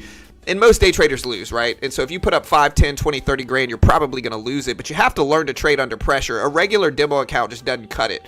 And so using something like Top Step, where they give you a 50K demo, it's $50 a month for the base one, for the 50K one. If you can make 3K in profit in a structured environment without losing 2K first, following their rules, a reasonable 3-to-2 ratio, they fund you 50K, 90% split, and they pay out millions, fund thousands of traders, and learning in that structured environment makes sense. So 90% split, similar to funding your own account. If you fail, you're out $50. It's the best of both worlds. Limited risk, similar reward, and you're still risking something, so you're still learning with risk, which is something that's necessary in day trading. And in the futures market, you can day trade the S&P, the Dow, the NASDAQ, the Russell. Most pro day traders trade futures over everything else, and it's just a great way to learn with less risk than anything else. Top Step's the most legit in the world, in my opinion. Great platform, but you want to confirm it all with them. I can't guarantee anything. I'm not an investment professional. Understand all this stuff on screen. I can't guarantee anything, but if you want to check them out, I'll put the link up. A great way to help support your boy here in this channel. Again, they're an affiliate of mine. I am biased because I get paid by them, but if you want to check it out, I'll put the link up. Here's the link. I'll pin it to the top of the chat, and you can help support the channel here. And again, stick around. We are going to be day trading this chaos here. We're finally seeing some positive reactions. Another weird nuance of today, though, is that gold is moving up with the market again. So gold is moving up with lower inflation than expected. the NASDAQ is moving up with gold. So like the NASDAQ and gold are moving up with each other. The same nuance happened yesterday where CPI lower than expected, NASDAQ went up originally and gold went up with it. So very strange.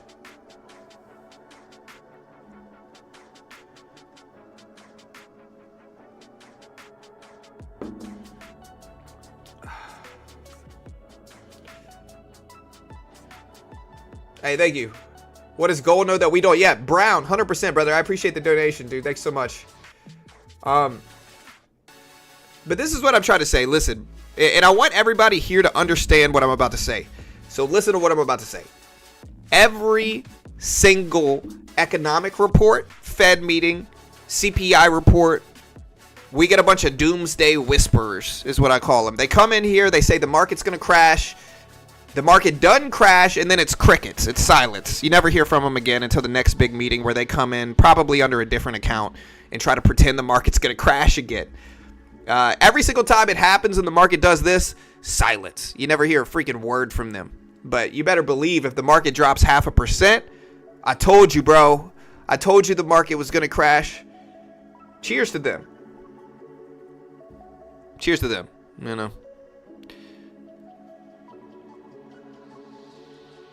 Market's up a lot. We're at 840s right now. 840s.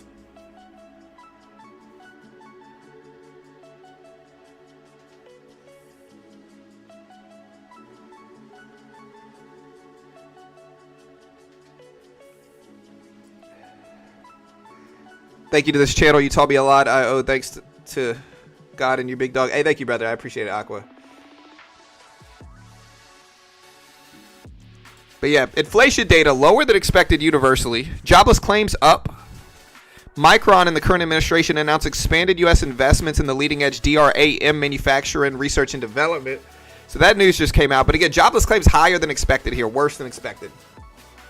So...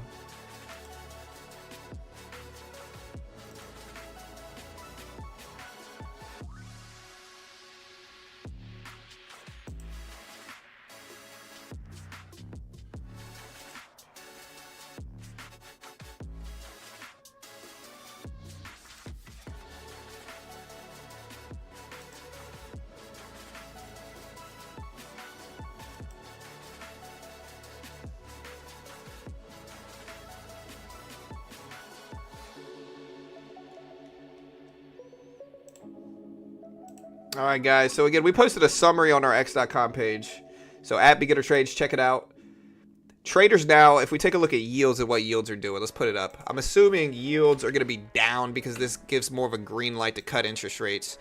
Now we're at 4.35% for yield. So we're into the 4.3s. Look at 850, bro. Look at these levels, dude. I'm just saying. My levels are great, I think. Top 3 worst levels ever.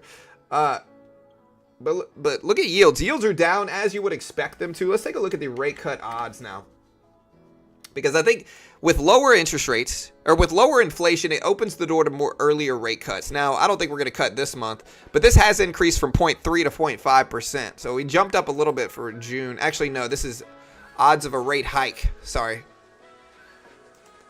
Let's take a look at July.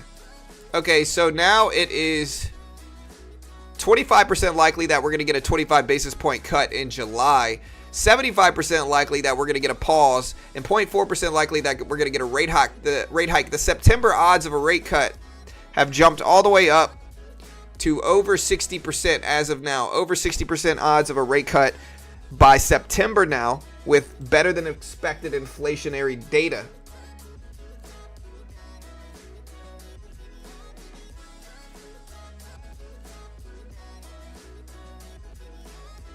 Yeah, Enrique, I kind of agreeing with you, brother.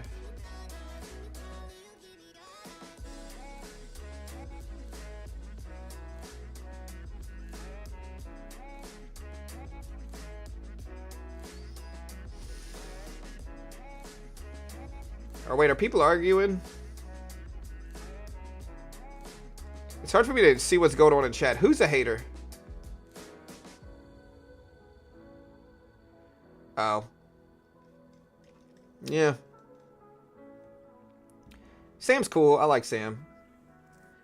He's maybe a little bit too political for me, because I'm not really that political. But you know, everybody can have an opinion. I'm not mad at it.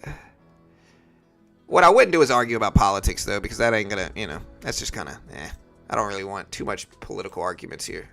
I'm pretty neutral on all of it anyway. I was talking about Uncle yesterday or the day before, and my uncle said the same thing. My uncle was like, you got both sides of the political spectrum, and I'm right here in the middle, And that's me.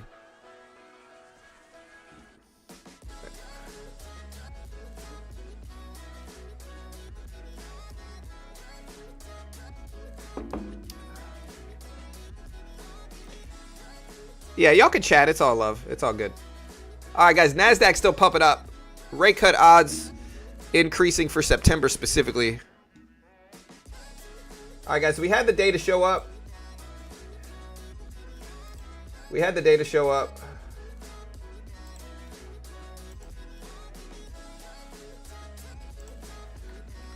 Yeah, so PPI inflation is out.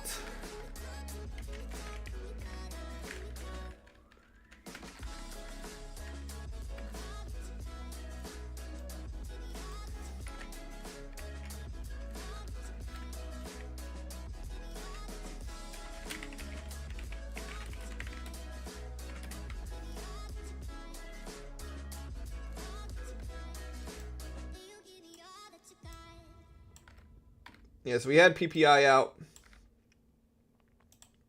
We're going to be day trading at the opening bell here. So.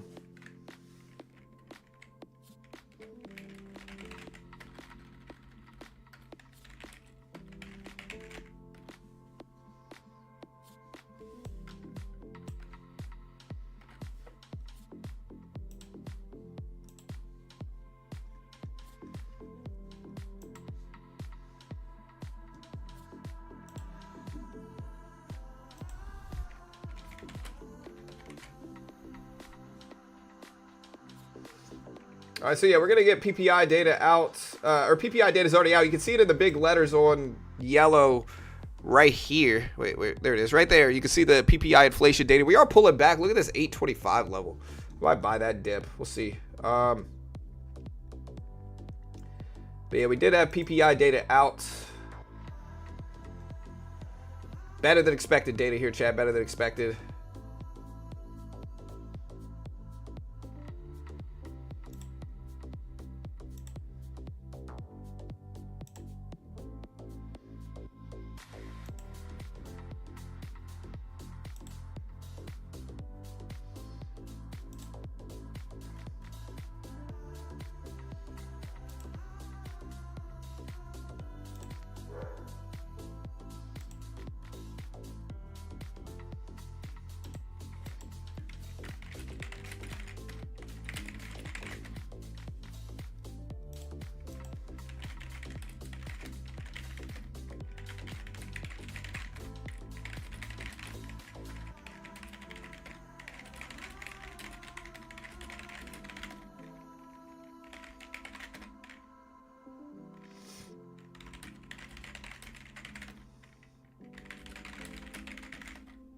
All right, guys, so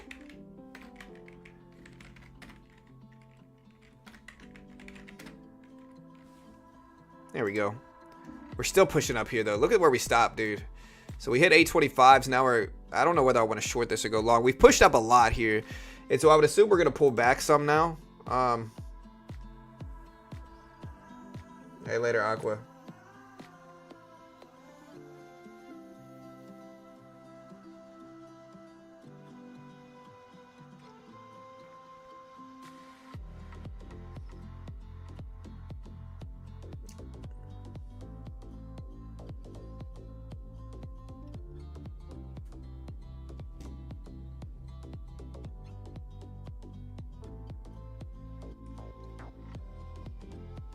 Yeah, I like Sam. Sam's cool. Confirms. W.H. Smith confirms Palliser Capital disclosed a stake in the company. We also have some other stuff. But the big news is MU news. Let's take a look at NVIDIA. NVIDIA's up a little bit on this news, I would say, and on the inflation data. But I don't know what I want to do here, though, to be honest. Yeah, short looks okay. But I don't know for sure. Not an investment professional. Do not copy me.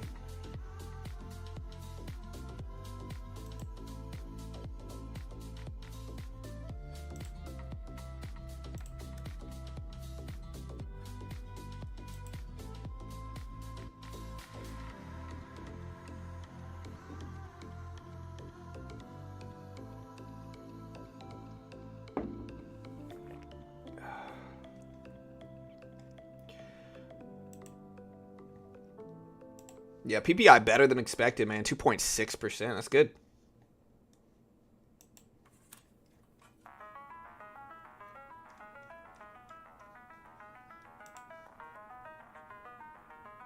I was thinking about a short. Maybe I should have taken it. Here's the retest of 825, so I don't like it as much. I'll have to just chill and wait for it, to be honest.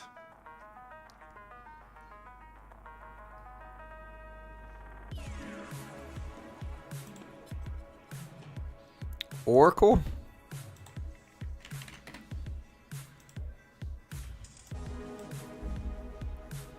Oracle got a bunch of price target raises, it looks like. They posted 170, beat 164, sales of 15.9, beat 15.58. Adjusted EPS of 170.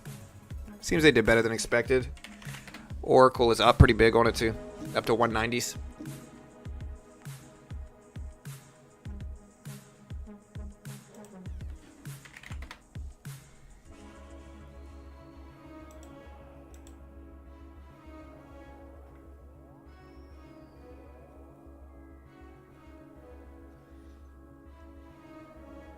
Yeah, so we have PPI inflation cool a little bit. We still got 40 minutes into the opening bell. We're going to be live day trading there, so stick around. Don't go anywhere. Hit the subscribe button. Hit the notification bell. We broke 162,000. We're pushing towards 170K. I appreciate it.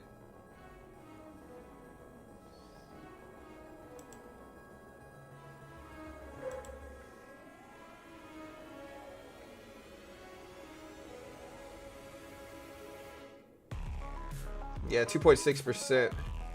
Not necessarily lower than expected, though. Yeah, traders see an 80% chance of a September Fed cut, second rate cut as soon as October versus December, as seen prior to this PPI report.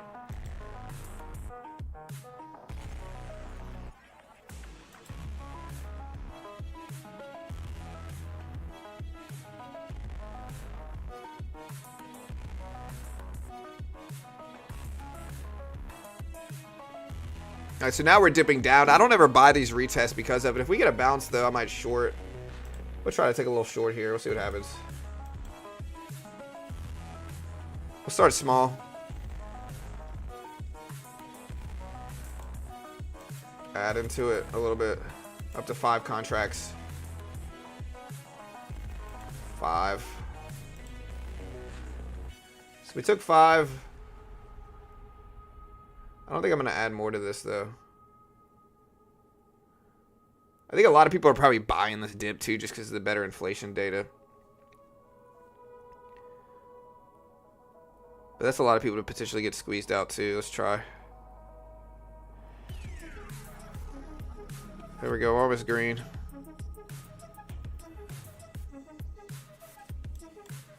Alright, I ended up cutting that just to protect it. Give me a little bit more time to be patient.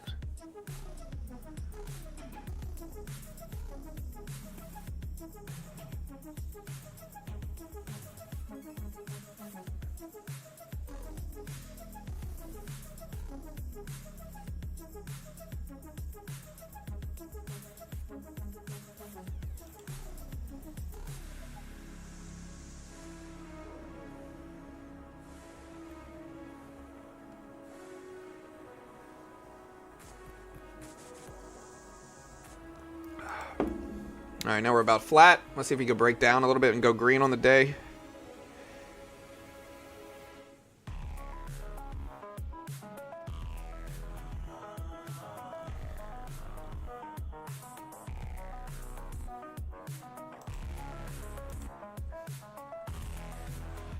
Took some off there.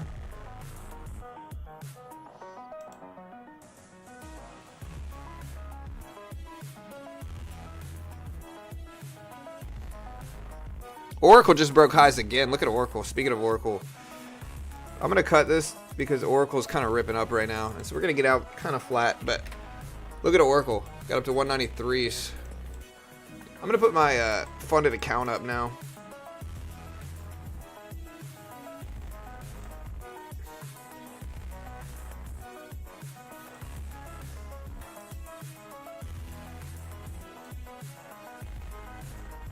It's a big candle.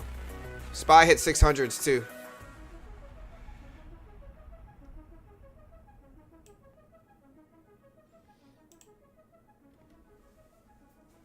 So we're right at the top of the range here, right around the highs of the day on the NASDAQ.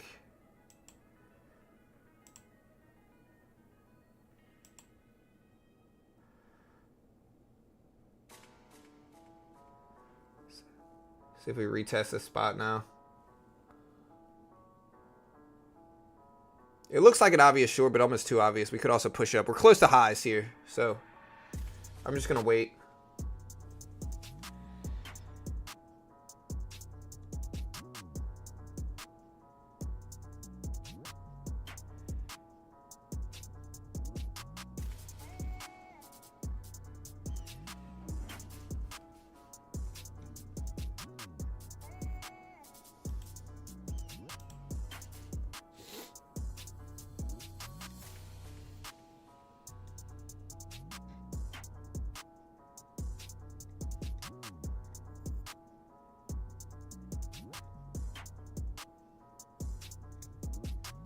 It's starting to creep up some here.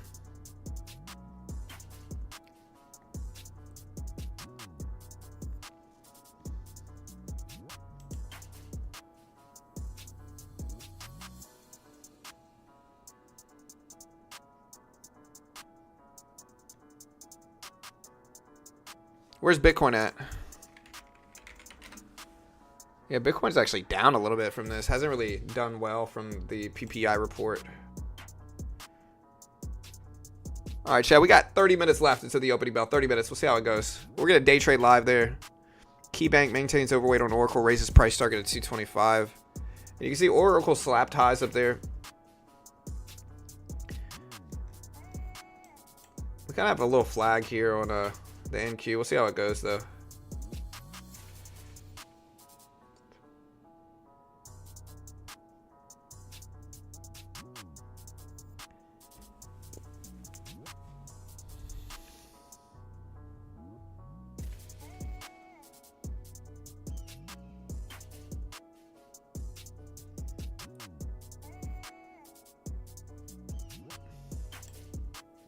Alright, so we're out.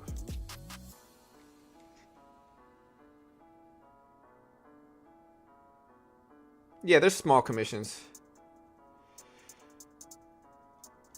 It's like 74 cents per contract, micro contract. Report was good, I would say. The market liked it too. PPI was lower than expected generally. Month over month, 0.1 versus 0.2. Previous point minus 0.5. Core PPI showed 0.1 versus 0.3. So in general, better than expected or as expected with yearly regular headline PPI. But yeah, in general, better than expected. Jobless claims a little bit worse, slightly higher, showing the same 248K amount of unemployment filings week to week for initial claims. A little bit higher than the expected number 2.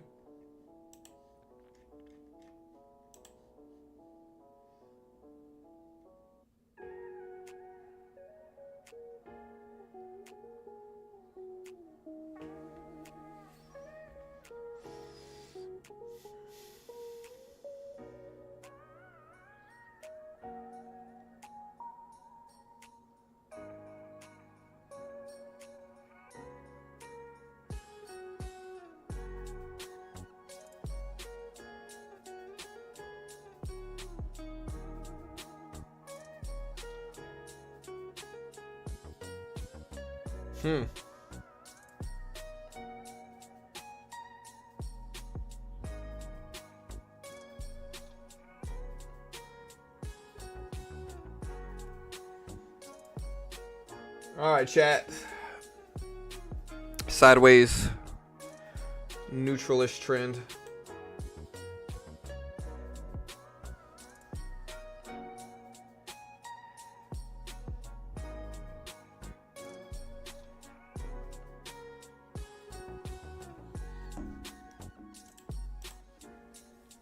Yeah, I'm back home. Mopar. Am I the only one seeing a repeat of yesterday? What do you mean by that, Prime? Look how burnt I am right now. Look at me.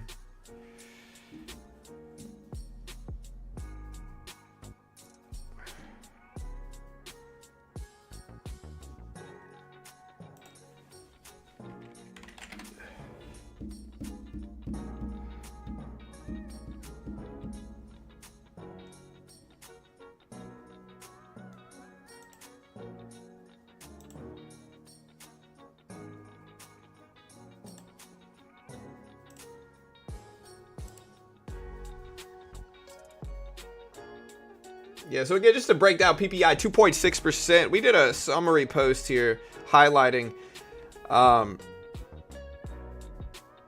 index for final demand services moved up 0.1%. It was mainly due to 0.4% rise in margins for final demand trade services. Prices for final demand transportation and warehousing services declined 0.2%. Worse margins for machinery and vehicle wholesaling. Traveler accommodation services and apparel, footwear, and accessories retailing. Airline passenger services saw a decrease. Prices for final demand goods, 0.2% rise in May, following 0.1% increase in April. Over 80% of this advance came from final demand goods, less food or energy, which is core, climbed 0.2%. Final demand foods and energy increased 0.1%. Final demand energy unchanged. Increases were seen in tobacco, gas, processed chicken, roasted coffee, jet fuel. Saw a big dip of 8.2% though. Processed goods for intermediate demand edged up 0.1%, led by a 0.4% rise in materials, less food and energy, so core materials. Unprocessed goods for intermediate demand fell 1.6%, marking the third consecutive decline, largely due to a 3.5% drop in unprocessed energy. Natty gas fell almost 19%, which is why that happened. Services for intermediate demand increased 0.1% due to a 0.7% advance in margins for trade services and intermediate demand. So that's what happened.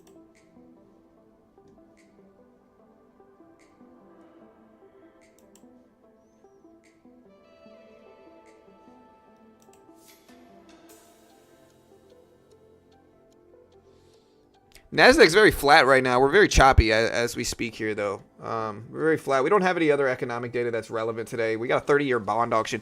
Be careful at 1 o'clock. We got a 30-year bond auction at 1 o'clock today, and we got the Fed's balance sheet breaking down at 4:30 Eastern time. So 1 o'clock today, we got a 30-year bond auction, so just be careful. That can cause some volatility. Look at this spike. Whoa, whoa, whoa, whoa. Look at this. See if there's any news here. Hold on. AWS reportedly set to revamp key AI cloud service to close gap with Google, according to the information. Okay, so the U.S. president says the China deal is great. The president said the China deal is great.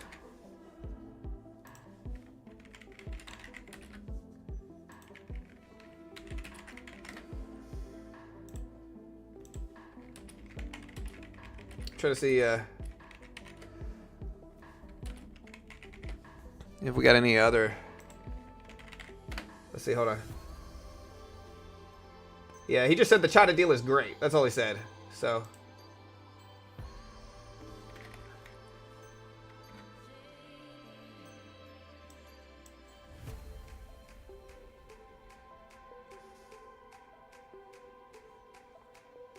That's what's causing this short-term spike that eventually contracted back down.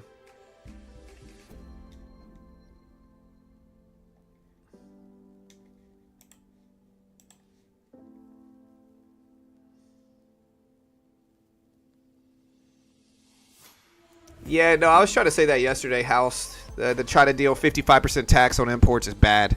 That means we're going to pay 55% more for Chinese goods if it's passed on to consumers. And think about how much stuff we buy from China.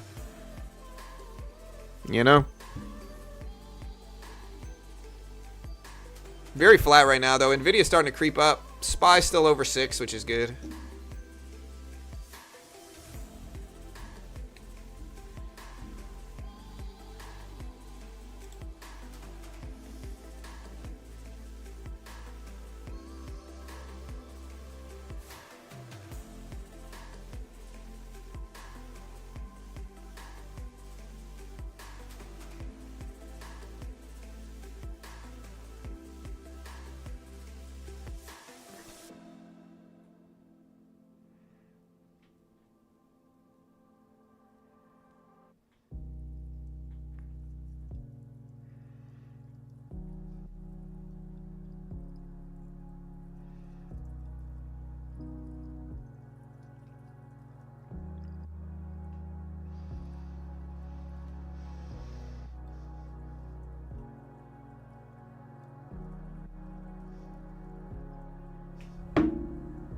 Verizon announces private exchange offers for 10 years series of notes and related tender offers. DoorDash is rallying up. KeyBank maintains overweight on Oracle. D.A. Davidson adjusts Oracle price target.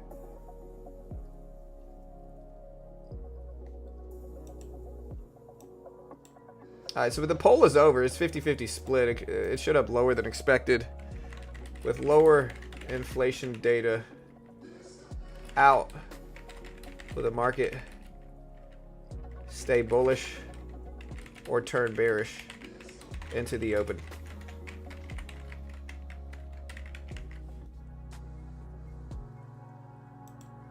Vote on the poll. Let me know how you feel. Look at this turnaround. So we did get a turnaround here.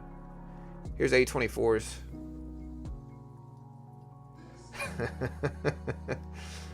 Yeah.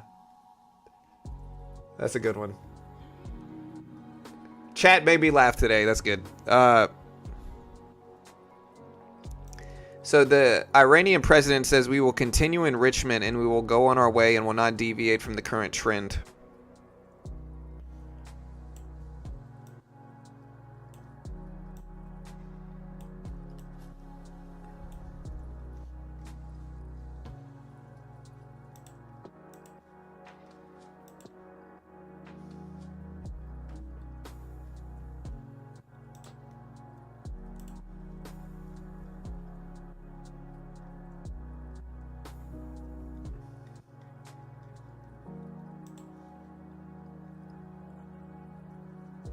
Yeah, that doesn't sound good at all, honestly. Let's be honest here.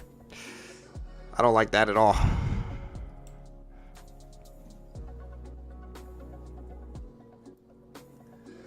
Look how flat we are, though. I mean, NVIDIA's trying to get up there. Look at a SPY spike here. Might just be a previous random rogue order getting filled, though.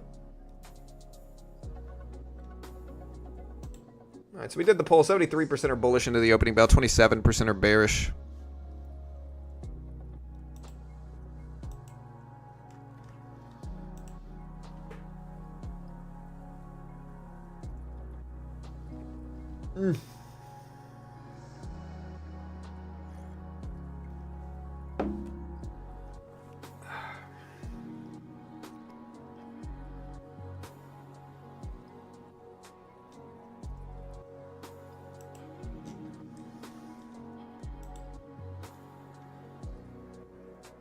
Yeah, effective federal funds rate showed up at 4.33% for June again, for June 11th yesterday versus the same yesterday, so, or the day before yesterday.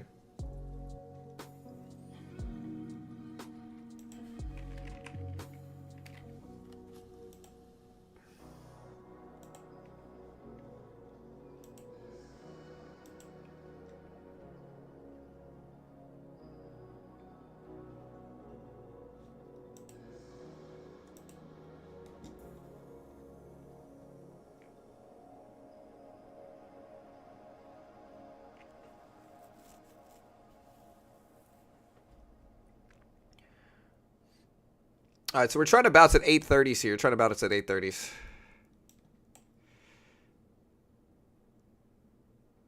Let's see if we do. We're pretty sideways range. I mean, you could buy the bottom of this dip. I mean, I think everybody can kind of see this range here, right? This is the range.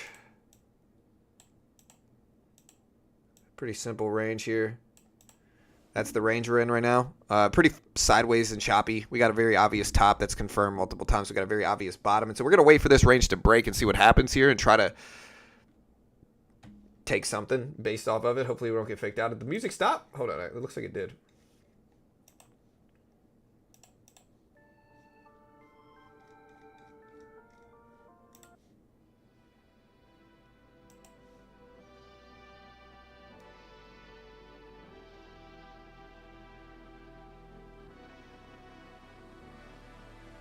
That's an interesting dynamic. The average ChatGPT query uses 10x the electricity of a normal Google search. This made me bullish on all things.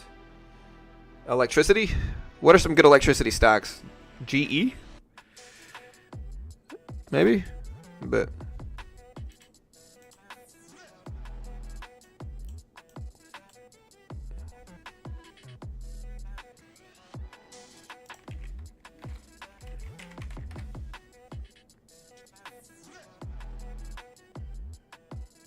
GE, bro, it has had some crazy gains, though. GE, just in the last 2 years, since 2023, is up from $50 to $250. It's up 400 or 500%, you know. That's crazy.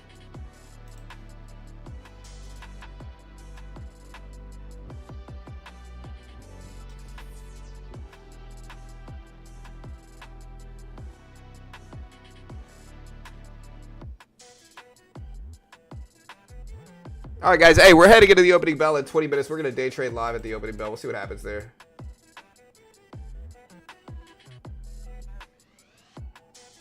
All right, so Nick Tamaros at the Wall Street Journal said labor market cooling, seasonally adjusted initial claims for unemployment benefits held at a 7-month high held at a 7-month high last week. So jobless claims are higher, unemployment spikes are higher. Without a seasonal adjustment, claims were running ahead of last year, but were below 2023. Continuing claims are at a 4-year high.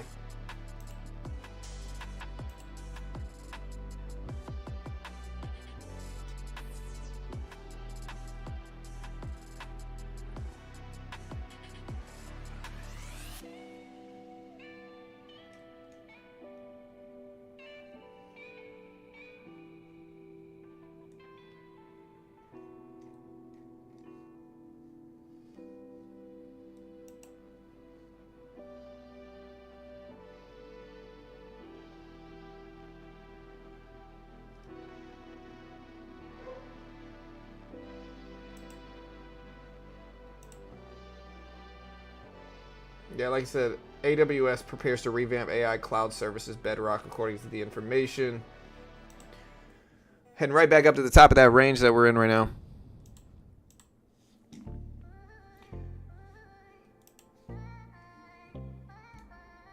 You need major power to fuel AI. Yeah, for sure. Are PPI bad or good? They're better than expected, lower than expected, which is generally better.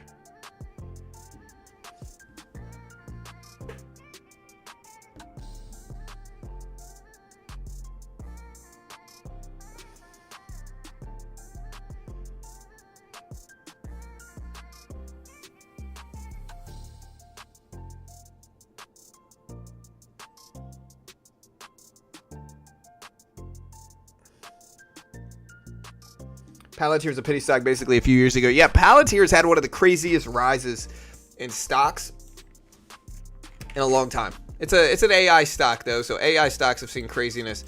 But if we look at a long-term like weekly chart of this thing, it was at $5 in 2023. It's now at $150. So, you know, again, I'm going to say this again. In every major tech revolution, the key is to be early. The key is to be early. And people who got in early in AI stocks are loving life right now, mostly. The report's already out, Bassam. So hit the live button next to the play button, brother. You'll catch up.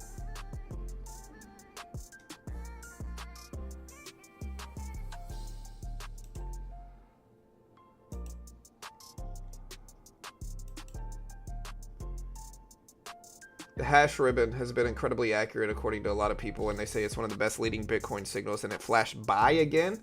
Let me know if you guys agree with this.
Yeah, I'm still looking at the 28% of average of home selling 28% of homes are selling above the asking price, which is the lowest level since 2020 for the springtime. All right, so here we are back at the, moving back down to the bottom of the range. Very tight range leading to the opening bell. We got 14 minutes left, really. 14 minutes left. So.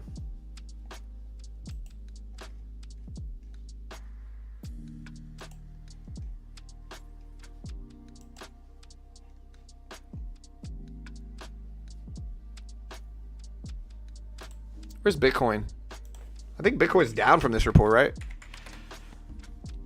Yeah, Bitcoin's down from this report. This is why I try to tell people, like, look, predicting like how things are going to react to inflation data. You know, if you don't watch that many inflation reports, you might think you can predict it. You might be really bold and be like, yeah, it's going to go crazy. You know, the problem is that it's not freaking predictable. You don't know what the market's going to do. You don't know if the market's up, down, or sideways. You don't know how much of the potential move is baked into this already. Nobody freaking knows. All we can do is speculate. CPI came in better than expected, which is usually the more important metric, and the market went down 24 hours post it. So you don't freaking know. Nobody knows. Stop making big, bold trades based off of CPI or PPI, because nobody knows. You can react to the data, or you can try to follow a trend post data, but trying to predict what it's going to do in any significant way is unnecessary.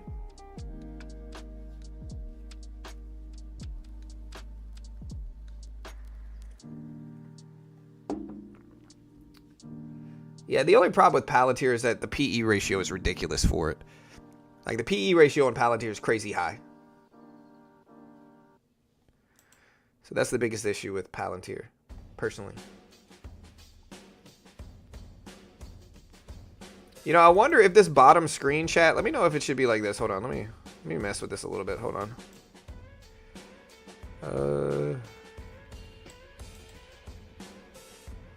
Hold on.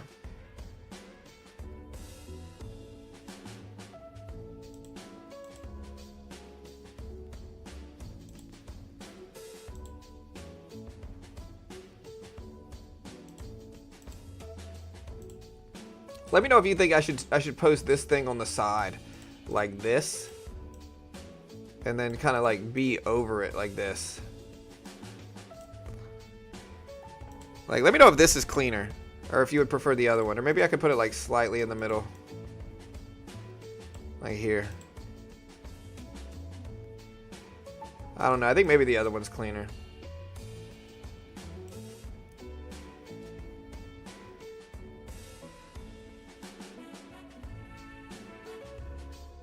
I was thinking maybe like closer to StreamYard, where we can like run it this way.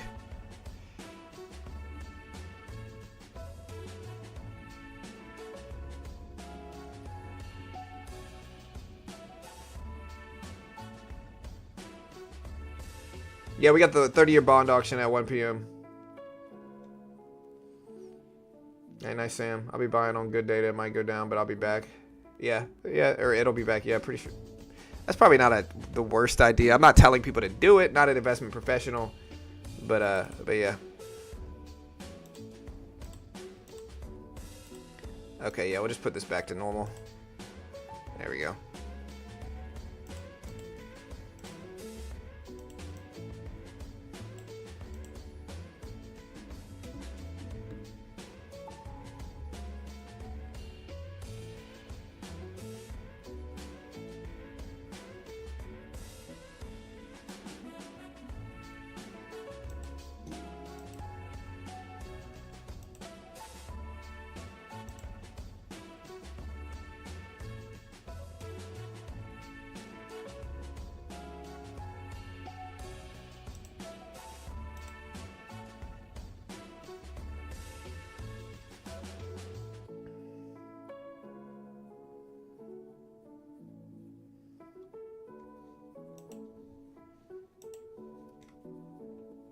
Yeah, Penny Stock Runners SOA OR is soaring up to 340s. So SOAR is gapping up a lot. We got CGTL gapping up a little bit. KLTO gapping up some here. CVAC gapping up a little bit. ZCMD Gap it up a little bit. I don't really play penny stocks anymore. I think they're too unpredictable and sketchy. But if you like them, there they are. That's the big ones today.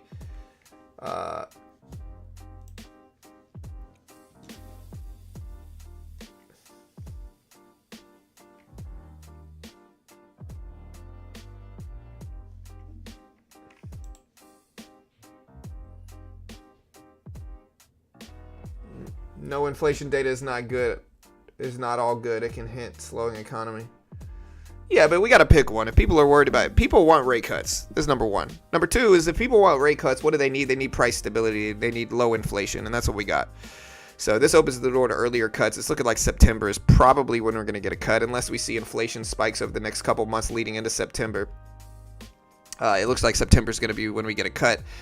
It also depends on what PCE inflation looks like, right? So, yeah, it really is going to depend on what PCE inflation looks like. That's going to matter more than everything.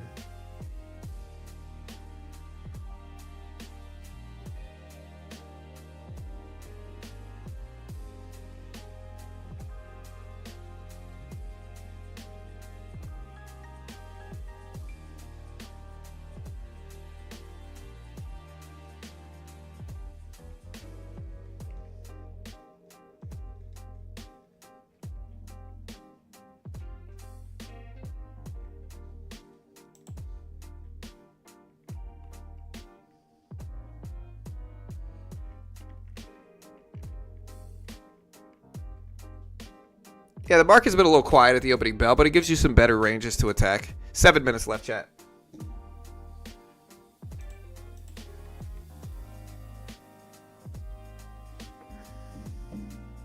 Yeah, we got 7 minutes until the inflation data drops. PPI inflation coming out soon. Next week we get the Fed meeting. The week after that, I think we got... Wait, what's next week? Hold on. Yeah, next week we got the Fed meeting.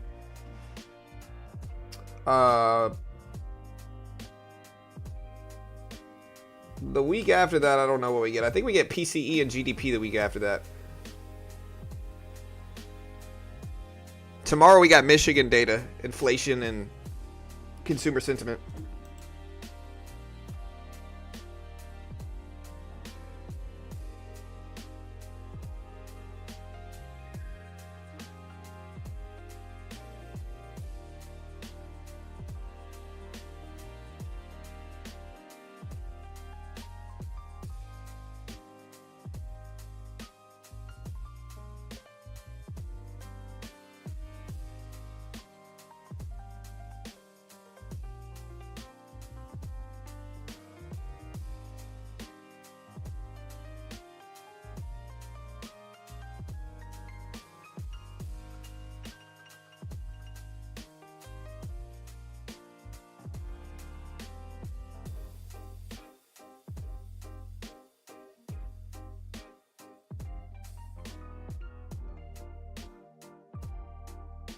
Okay, we're still trading pretty sideways here in this range. We're starting to test the bottom. I'm watching 825. It's kind of the bottom. It kind of looks like a bull flag, though, so. John, you're wearing... Yeah, so... If you're wondering why I wear hoodies at home, it's because Carol's got it freaking cold here, you know? I was at the beach, so it was not cold when I woke up, so I didn't wear a hoodie. Now it's freaking cold. But we're here anyway. You know, the show must go on, they say.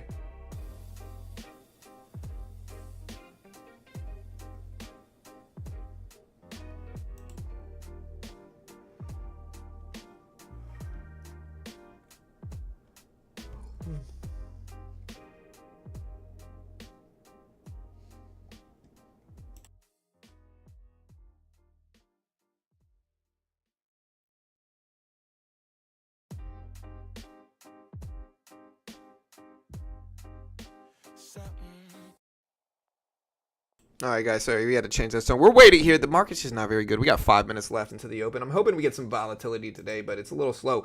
Not really any breaking news right now either. All right, so look, we did have some Pantheon macroeconomics suggesting that CPI and PPI data imply the core PCE deflator rose by 0.1% in May, 0.12% to be exact. So that's good, I think. PCE shows up not next week, but the week after next, I believe. Let me check. I'm pretty sure it's not next week, but the week after. The Fed meeting's next week, and then we also have kind of like a half week.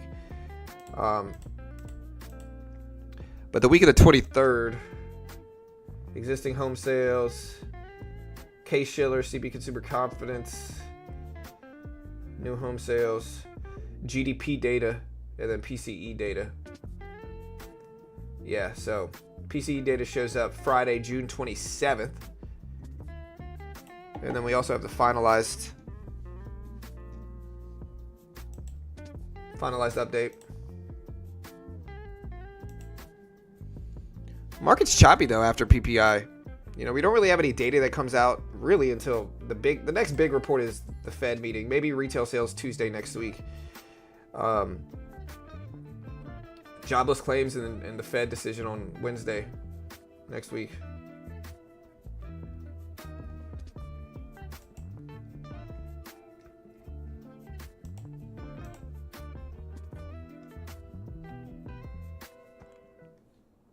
See if the MOO makes things move, but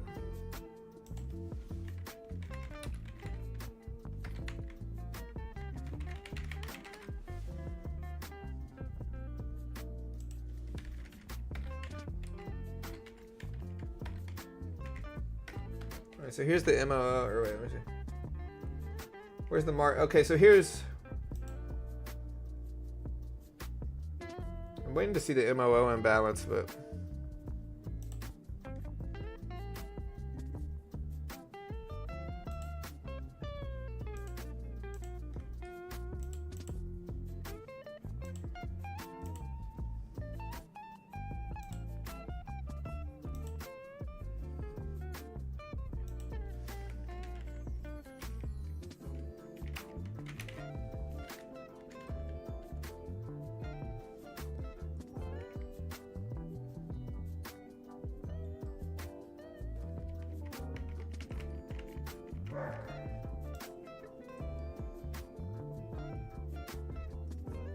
all right, we're chopping sideways here. Does anybody see what the imbalance was?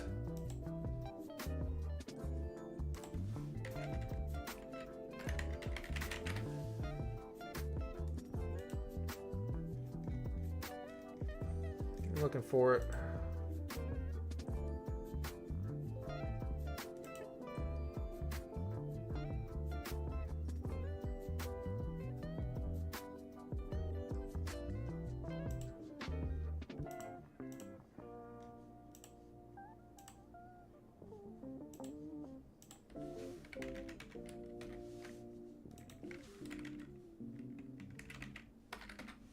All right, so we tested 825. We got 2 minutes left.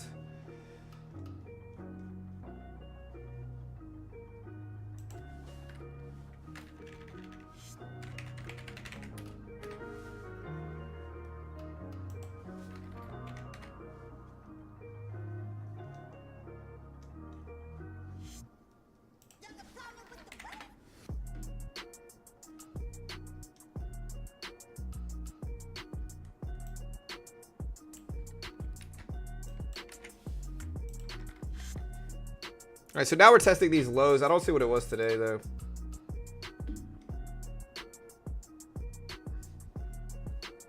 All right, we're at 107,110 here. We're about to run off that 824 level. We got 20 seconds into the opening bell chat. Let's see what we get today.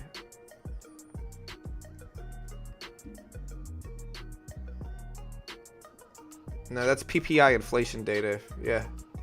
PPI inflation data is right here. Right here. All right, here's the opening bell chat. Good luck.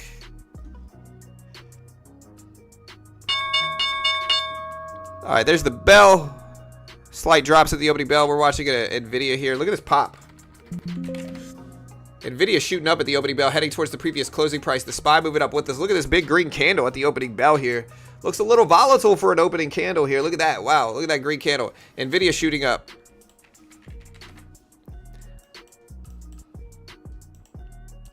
Apple's down a little bit. Look at that candle. NVIDIA's trying to go green on the day. We got to watch like AMD as well, but NVIDIA's driving this. AMD is up. Microchips are up. Google's up. Gotta watch like Microsoft. Amazon's up a little bit.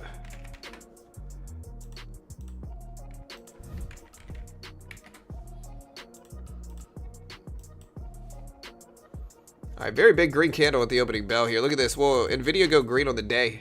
It's too early for me to trade. But man, that's a big green candle here, chat.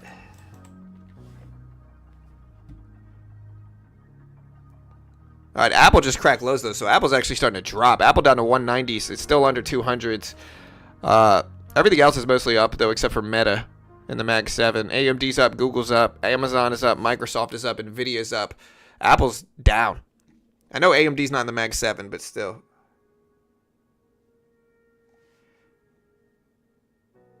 Look at this green action at the opening bell. A big bullish open and with lower inflation data today, chat. Wow. We're driving up. Okay, the imbalance came in at minus 267. For the S&P, minus 25.7 for the NASDAQ. Dow is minus 134.5 million. Mag 7, minus 21.3. NVIDIA up to 143s. Right now, 143s. I want to let things settle a little bit.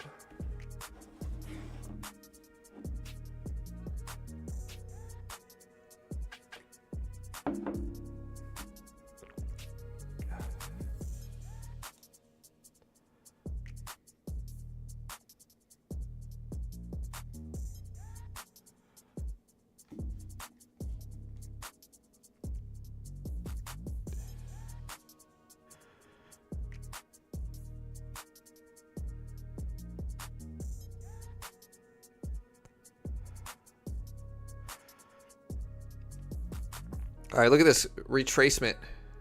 Again, that's why I wait to trade the opening bell. That's a big pullback here. Let's see if it runs into this resistance here, but that's a big dip. See if it holds.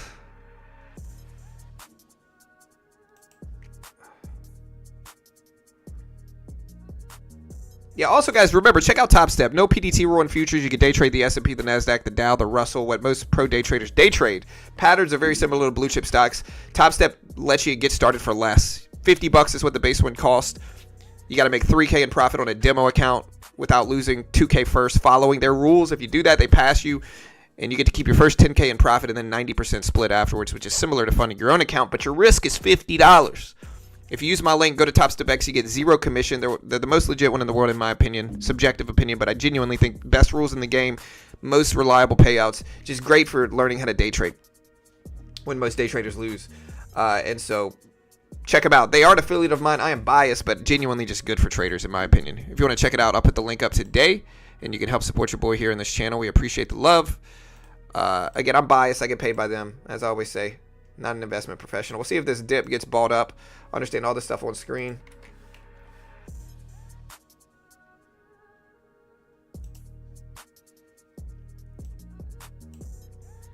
All right, so we're retesting these highs. That dip did get balled up here.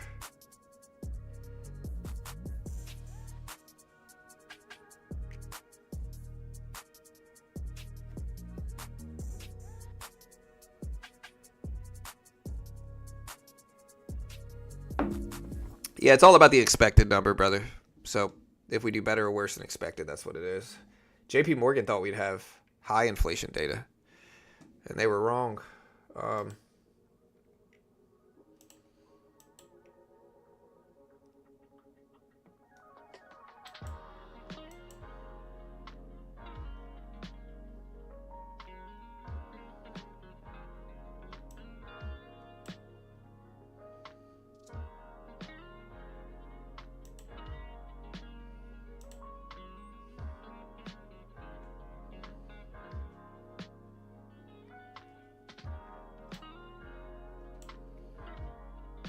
All right, so we're getting bought up here. Let's see if the buy up continues.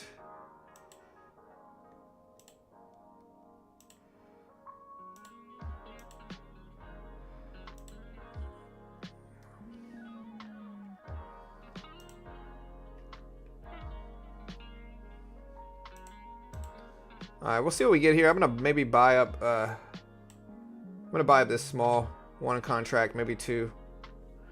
We're 5 minutes in, okay. But if we turn too quickly, I'm gonna cut this fast. I'm gonna buy this up here too. There we go.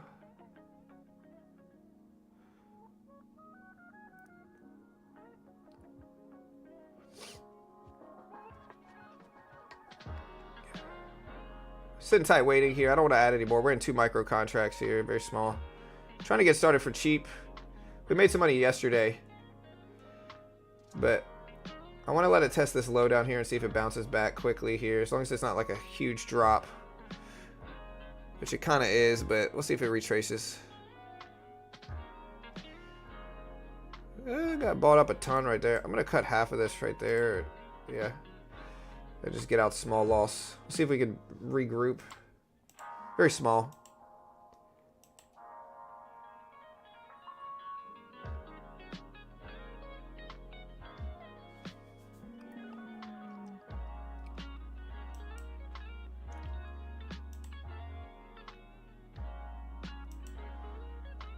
Huge retracement back up. So we did get a retracement in there.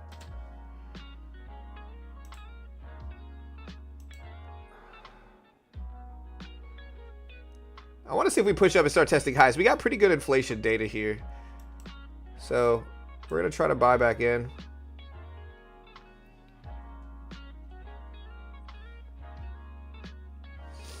See if we start heading up now. Flat.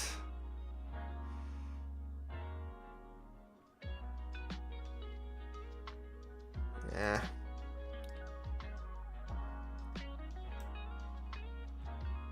Yeah, we're gonna have to cut it. So we'll wait. We're still very green on this account, but red on the day on this one. Try to attack. Maybe we can see 825s here. I'll switch to my other account here just for the time being. And you can kind of see we're up nicely here again. There we go.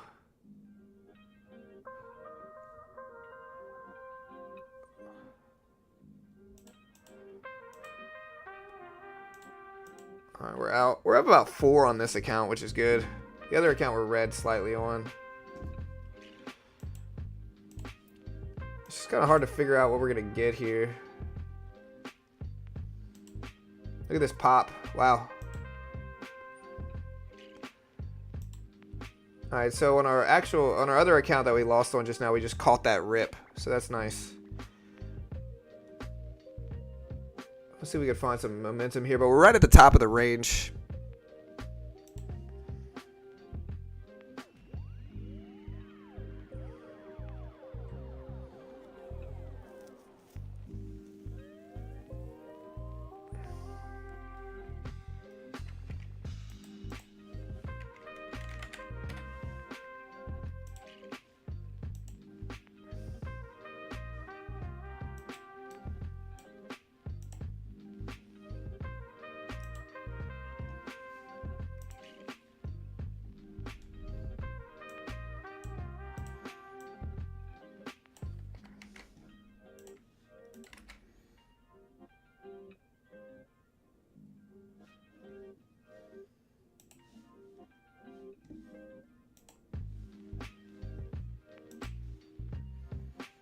All right, so we're breaking the highs here. Let's see if we can buy this pullback.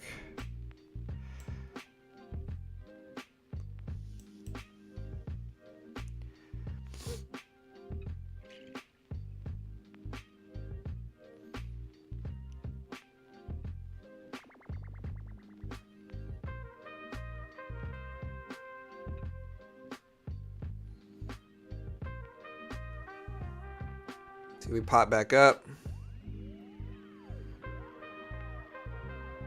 A little bit of uncertainty here at the opening bell. We'll give it some time. There we go. Nice.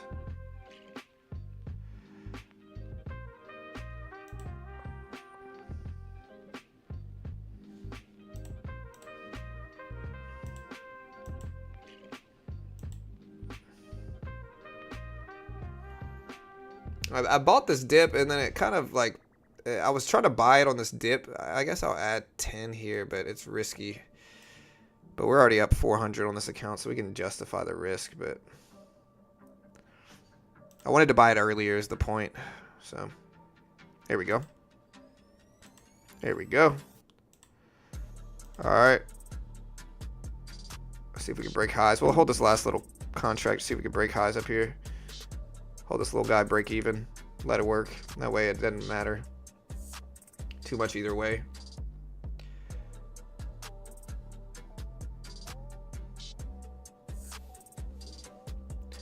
And we'll cut it, break even there.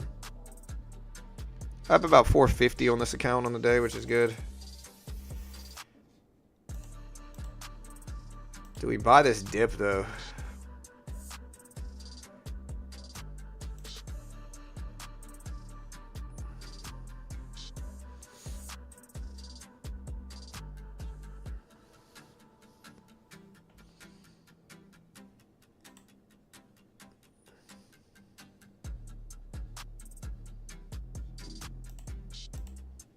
Maybe I should have. Look at this move heading up to test the top of the range again.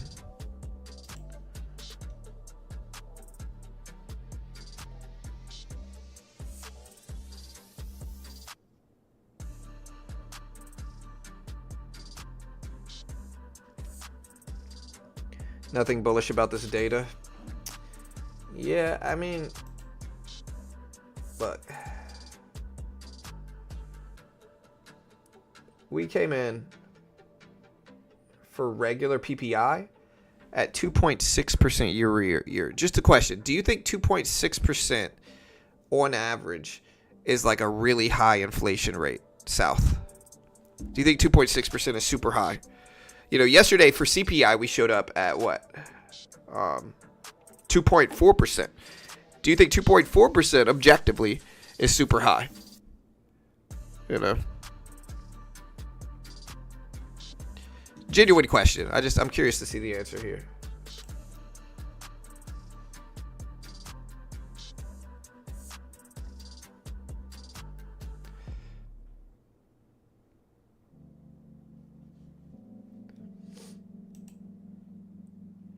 All right, we're still testing the high of this range. Goldman Sachs just cut the 12-month U.S. recession probability to 30% from 35%. That seems pretty good.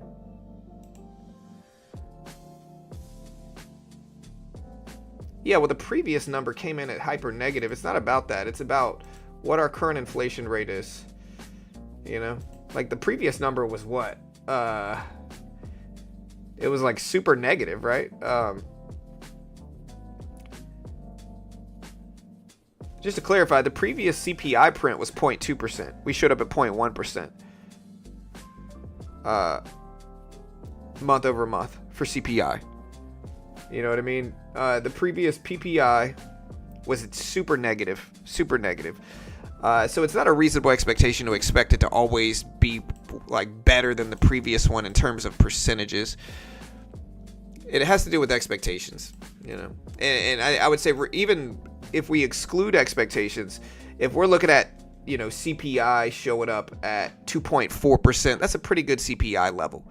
You know, I know the Fed's target is 2%, but that's like the goal, like the end goal. And so if we're close to 2%, if we're within 0.5% of their goal, that's pretty freaking good.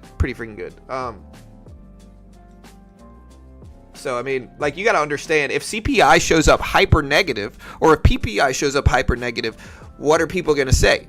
They're going to say it's recessionary, or, you know what I mean? Like, they're going to say it's causing a recession, that it's a sign of economic weakness and we should panic. And so, as I said before these reports, too much on one side is bad. Like, if we're super negative, people will freak out. If we're super positive, people are going to freak out. And so, the sweet spot, the Goldilocks spot, is slightly better than the expected number, right? Like, that's what's going to evoke the most positive reactions. So...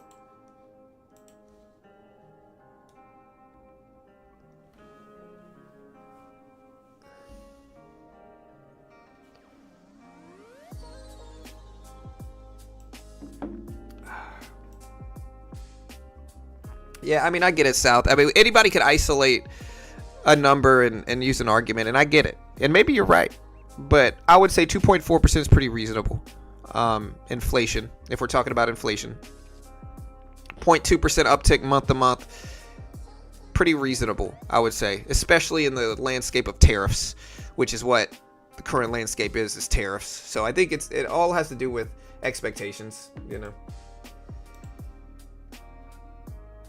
Yeah, the September rate cut, the last time I looked at it, the odds for a September rate cut were over 60%. And so, and again, I think you got to understand, like, people want rate cuts. And so that can evoke a positive reaction as well.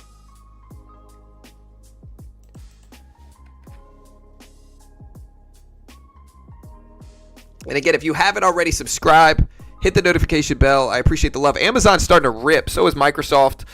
AMD very flat. Apple's down slightly on the day. NVIDIA's been ripping up here at 143s, rebounding from the drops it took overnight. SPY is up to over 600 still. We'll see if it can hold that 600 level.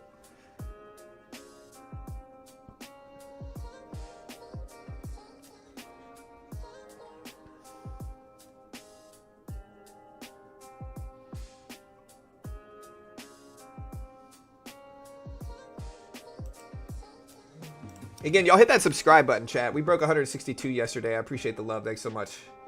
Let's keep the growth up.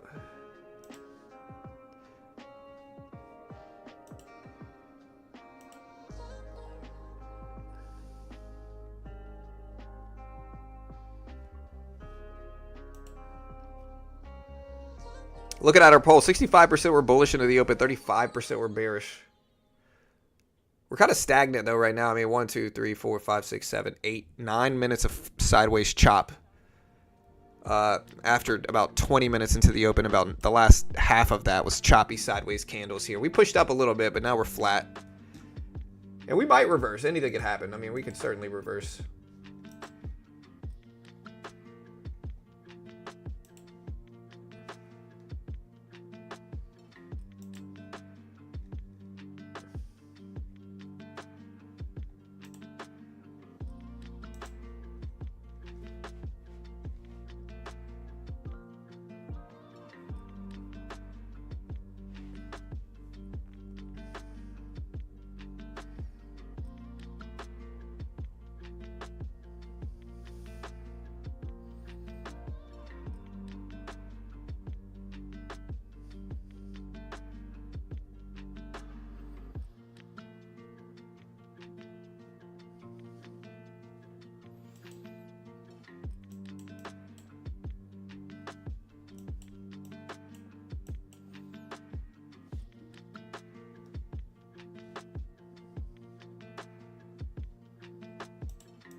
Yeah, chances of September cut increase for sure.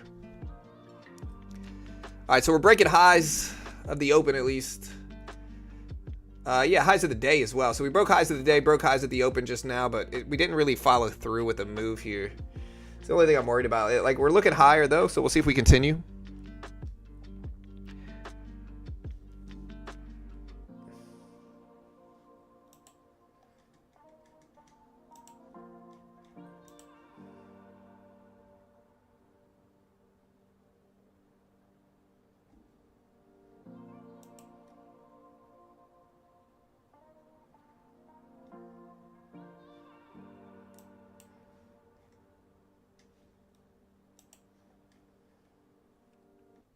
Still popping. Look at the SPY. SPY's trying to go green on the day maybe here.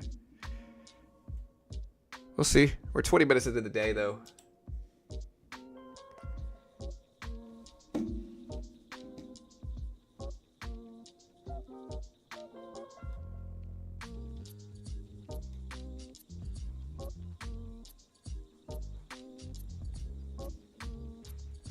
Yeah, I'm just waiting. I mean, we got to do a bunch of good trades, and now we're just kind of sitting tight here. Let's see if we bounce at 875 right here. But we're too high for me to want to buy it, and we're too sideways for me to want to short it, really. Or we're too momentum heavy for me to want to short it, and we're too up there for me to want to buy it. It seems extended. I need a dip if we're gonna buy. And there's a dip. Like I said, let's see if we bounce at 875. The U.S. president posts our great farmers and people in the hotel and leisure business have been stating that our very aggressive policy on immigration is taking very good long-time workers away from them. End quote. Again, I'm not saying I agree with this. This is the president speaking. I'm just quoting anytime he speaks because it can cause volatility. But this one doesn't seem like it's going to influence volatility much.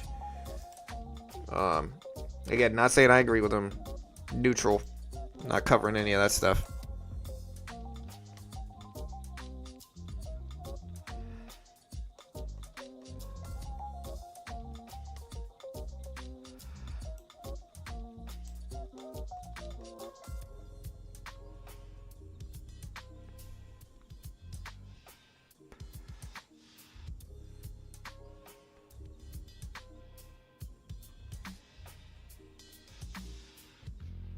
Yeah, NVIDIA up there, back up. I mean, NVIDIA dipped though, so it's not surprised to see a dip or a rebound back up. So NVIDIA tested this 145 level, which is the highest it's been in a minute, and then pulled back over the last 24 hours, and then we're rebounding back up, testing that 145 level again is kind of what NVIDIA is doing.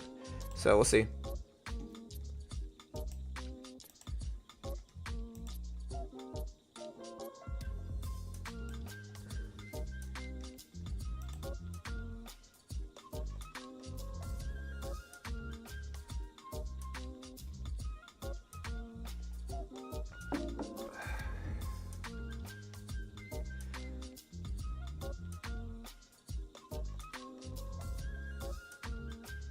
All right, so India and the U.S. harden their stance in trade talks as the July deadline looms. Oracle seeing cloud infrastructure growth can drive acceleration further here. We didn't really bounce at 875, but we bounced at 870.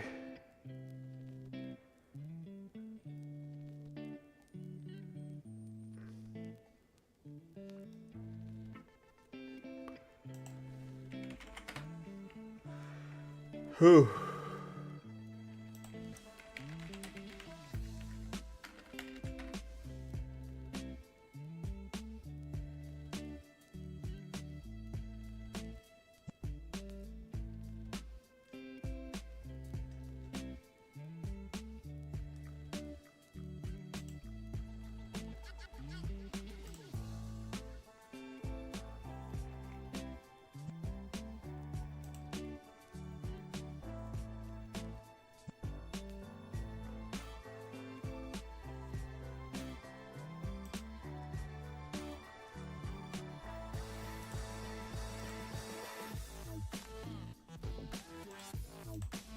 All right, NVIDIA's still pushing up but dipping down some here. I appreciate the love. Thanks for everybody hit that sub button and hit that notification bell. We appreciate it. We cover all the breaking news. Tomorrow we got Michigan consumer sentiment data at 10 a.m. We're going to stream live as soon as it happens. Stick around. We appreciate it.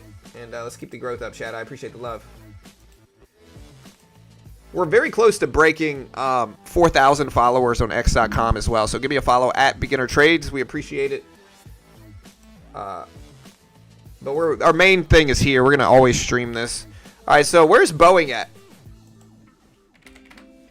Boeing up to 204s right now. So Boeing had that crash news came out. It's back up to 204.50s. Yeah, well, once we started to get this chop, I slowed down. And so I haven't really traded since we started chopping here, which is about 10 minutes ago, 20 minutes ago. It's been kind of boring. So I'm just waiting here and trying to find some good stuff to trade. But it's kind of slowed a lot. Like, it's not really giving us any powerful action today.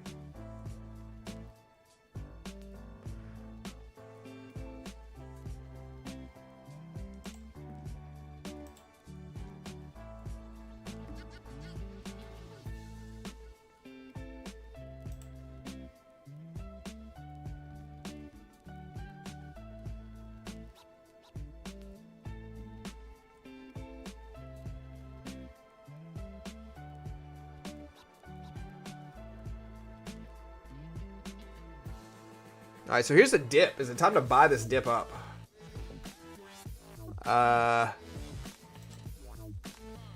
Maybe.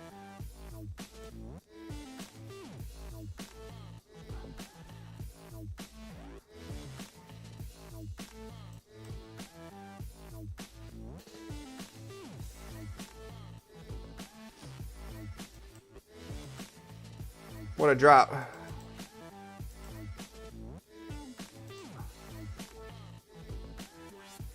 What a drop all of a sudden here. Wow. Let's see if it gets bought up. I want to see it.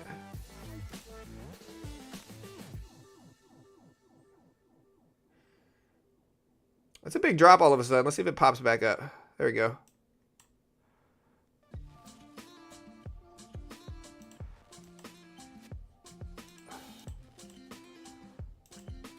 I think I bought up quick.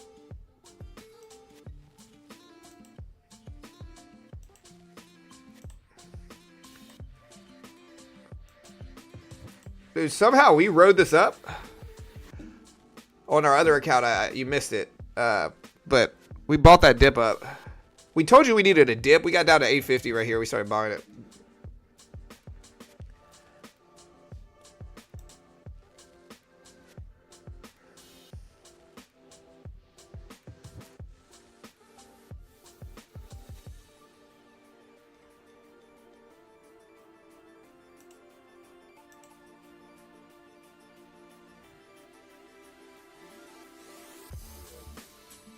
I'll buy a retracement candle too, but we need a retracement here. Here, let me put the right one up. There we go. All right, so here's the dip. We're gonna buy right here. See if we can pop. There we go. Look at that dip. I'm gonna buy, add to it here. See if that helps. There we go. We are now effectively green, which is good. We kind of need a green day in this thing, but we're green.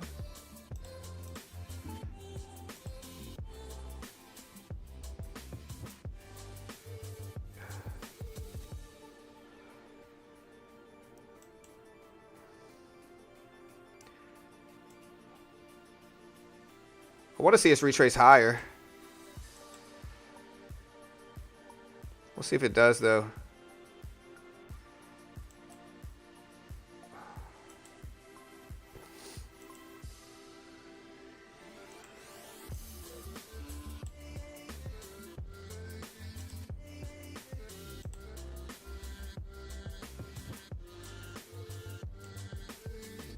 There's some volatility here. I do want to see if this pops higher. It looks like it wants to, but it's struggling.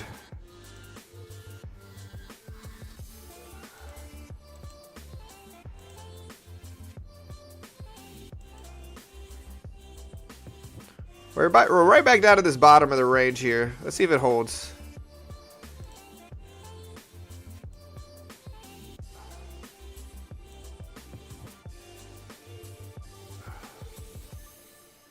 A lot of it depends on the NVIDIA and the SPY, but we'll see.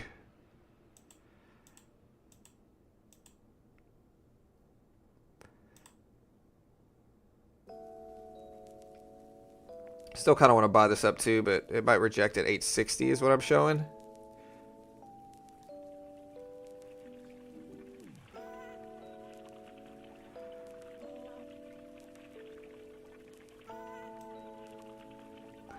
Well, I'm going to buy this retracement up. Let's see if we buy it again.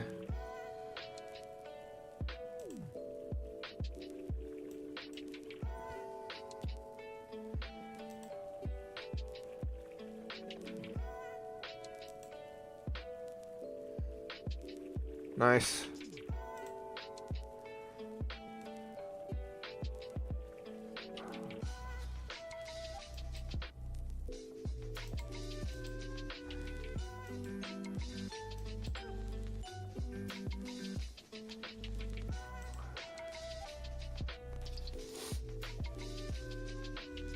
There we go. There we go. Alright, so we're up about 800 in our other account too, and we're green on our funded account. It's now 9 a.m. So I wanted to buy this dip up. I thought we might retrace up a little bit, but yeah. Slightly, we're green on both accounts we traded today, but we're more green on a different one.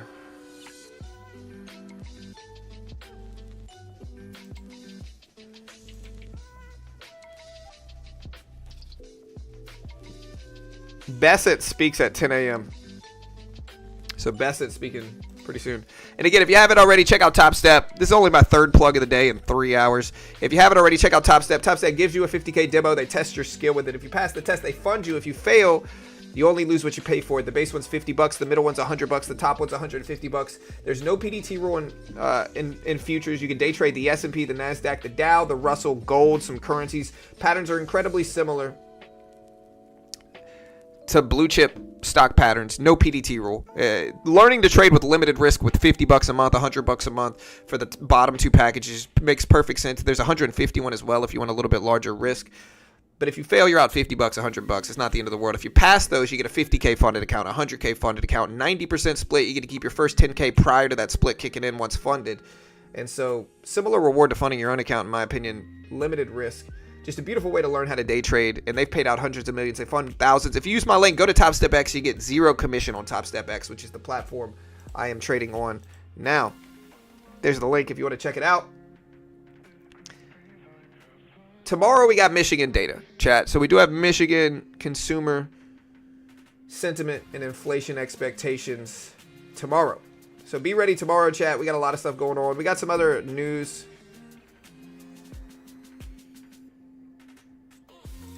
I'm looking for other news, recent news dropping, but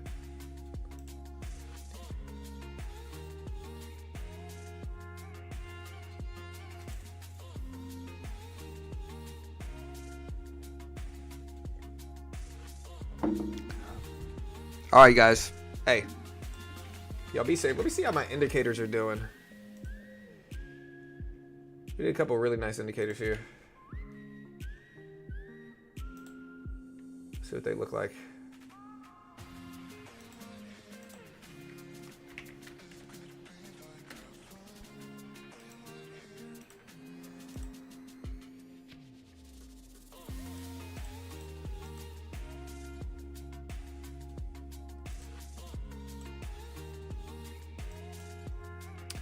I mean, pretty good so far. The opening bell is always a little sketch, but generally they work pretty well. I think they actually work better on a 1 minute chart though.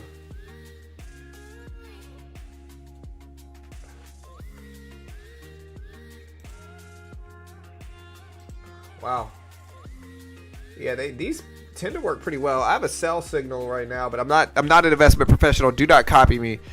Not an investment professional. I have no freaking idea what's gonna happen here. But just to show you some of these, bro. Like, look at this. They're not perfect for sure, but like they catch bottoms, dude. Look at this. Like, so I think the risk reward here. Hold on, let me find it. Like, look at these, right? So we go to the opening bell. Look at that. Dips. Buy signal here, rips. This one didn't work. This one works. Sell signal here, boom. Buy signal here, boom. Look at a 1 minute chart. Buy signal here, boom. This one didn't work. This one, look at this. Catches the bottom here. Let's keep going back. Buy signal, boom. Buy signal, boom. Sell signal right at the top. Sell signal, boom. Sell signal. This one looks like it worked a little bit as well. If we zoom in, it came in here. We did drop from that. That one worked too. So, I mean, look at these. I would say the opening bell is always tough. Look, buy signal, boom. Buy signal, boom. Sell signal drops. This one didn't work. This one didn't work. This one worked. This one worked. So pretty accurate. It looks like it's probably about 70 to 80%. I'll have to back check it. Can't guarantee anything. Not going to be specific. People are going to ask me what it is. I'm not telling. I appreciate the love, but we'll see what happens, guys. We'll see what happens, chat. Still, don't copy me. We could obviously rebound back up. Not an investment professional. Do not copy me. This thing might just rip back up. And that's kind of what it's doing now. So we'll see. Hey, I love you all. Y'all be safe. And y'all be good. Have a great day. We'll see you guys tomorrow bright and early. Y'all be good in the market, guys. Be safe. I'll see you guys tomorrow.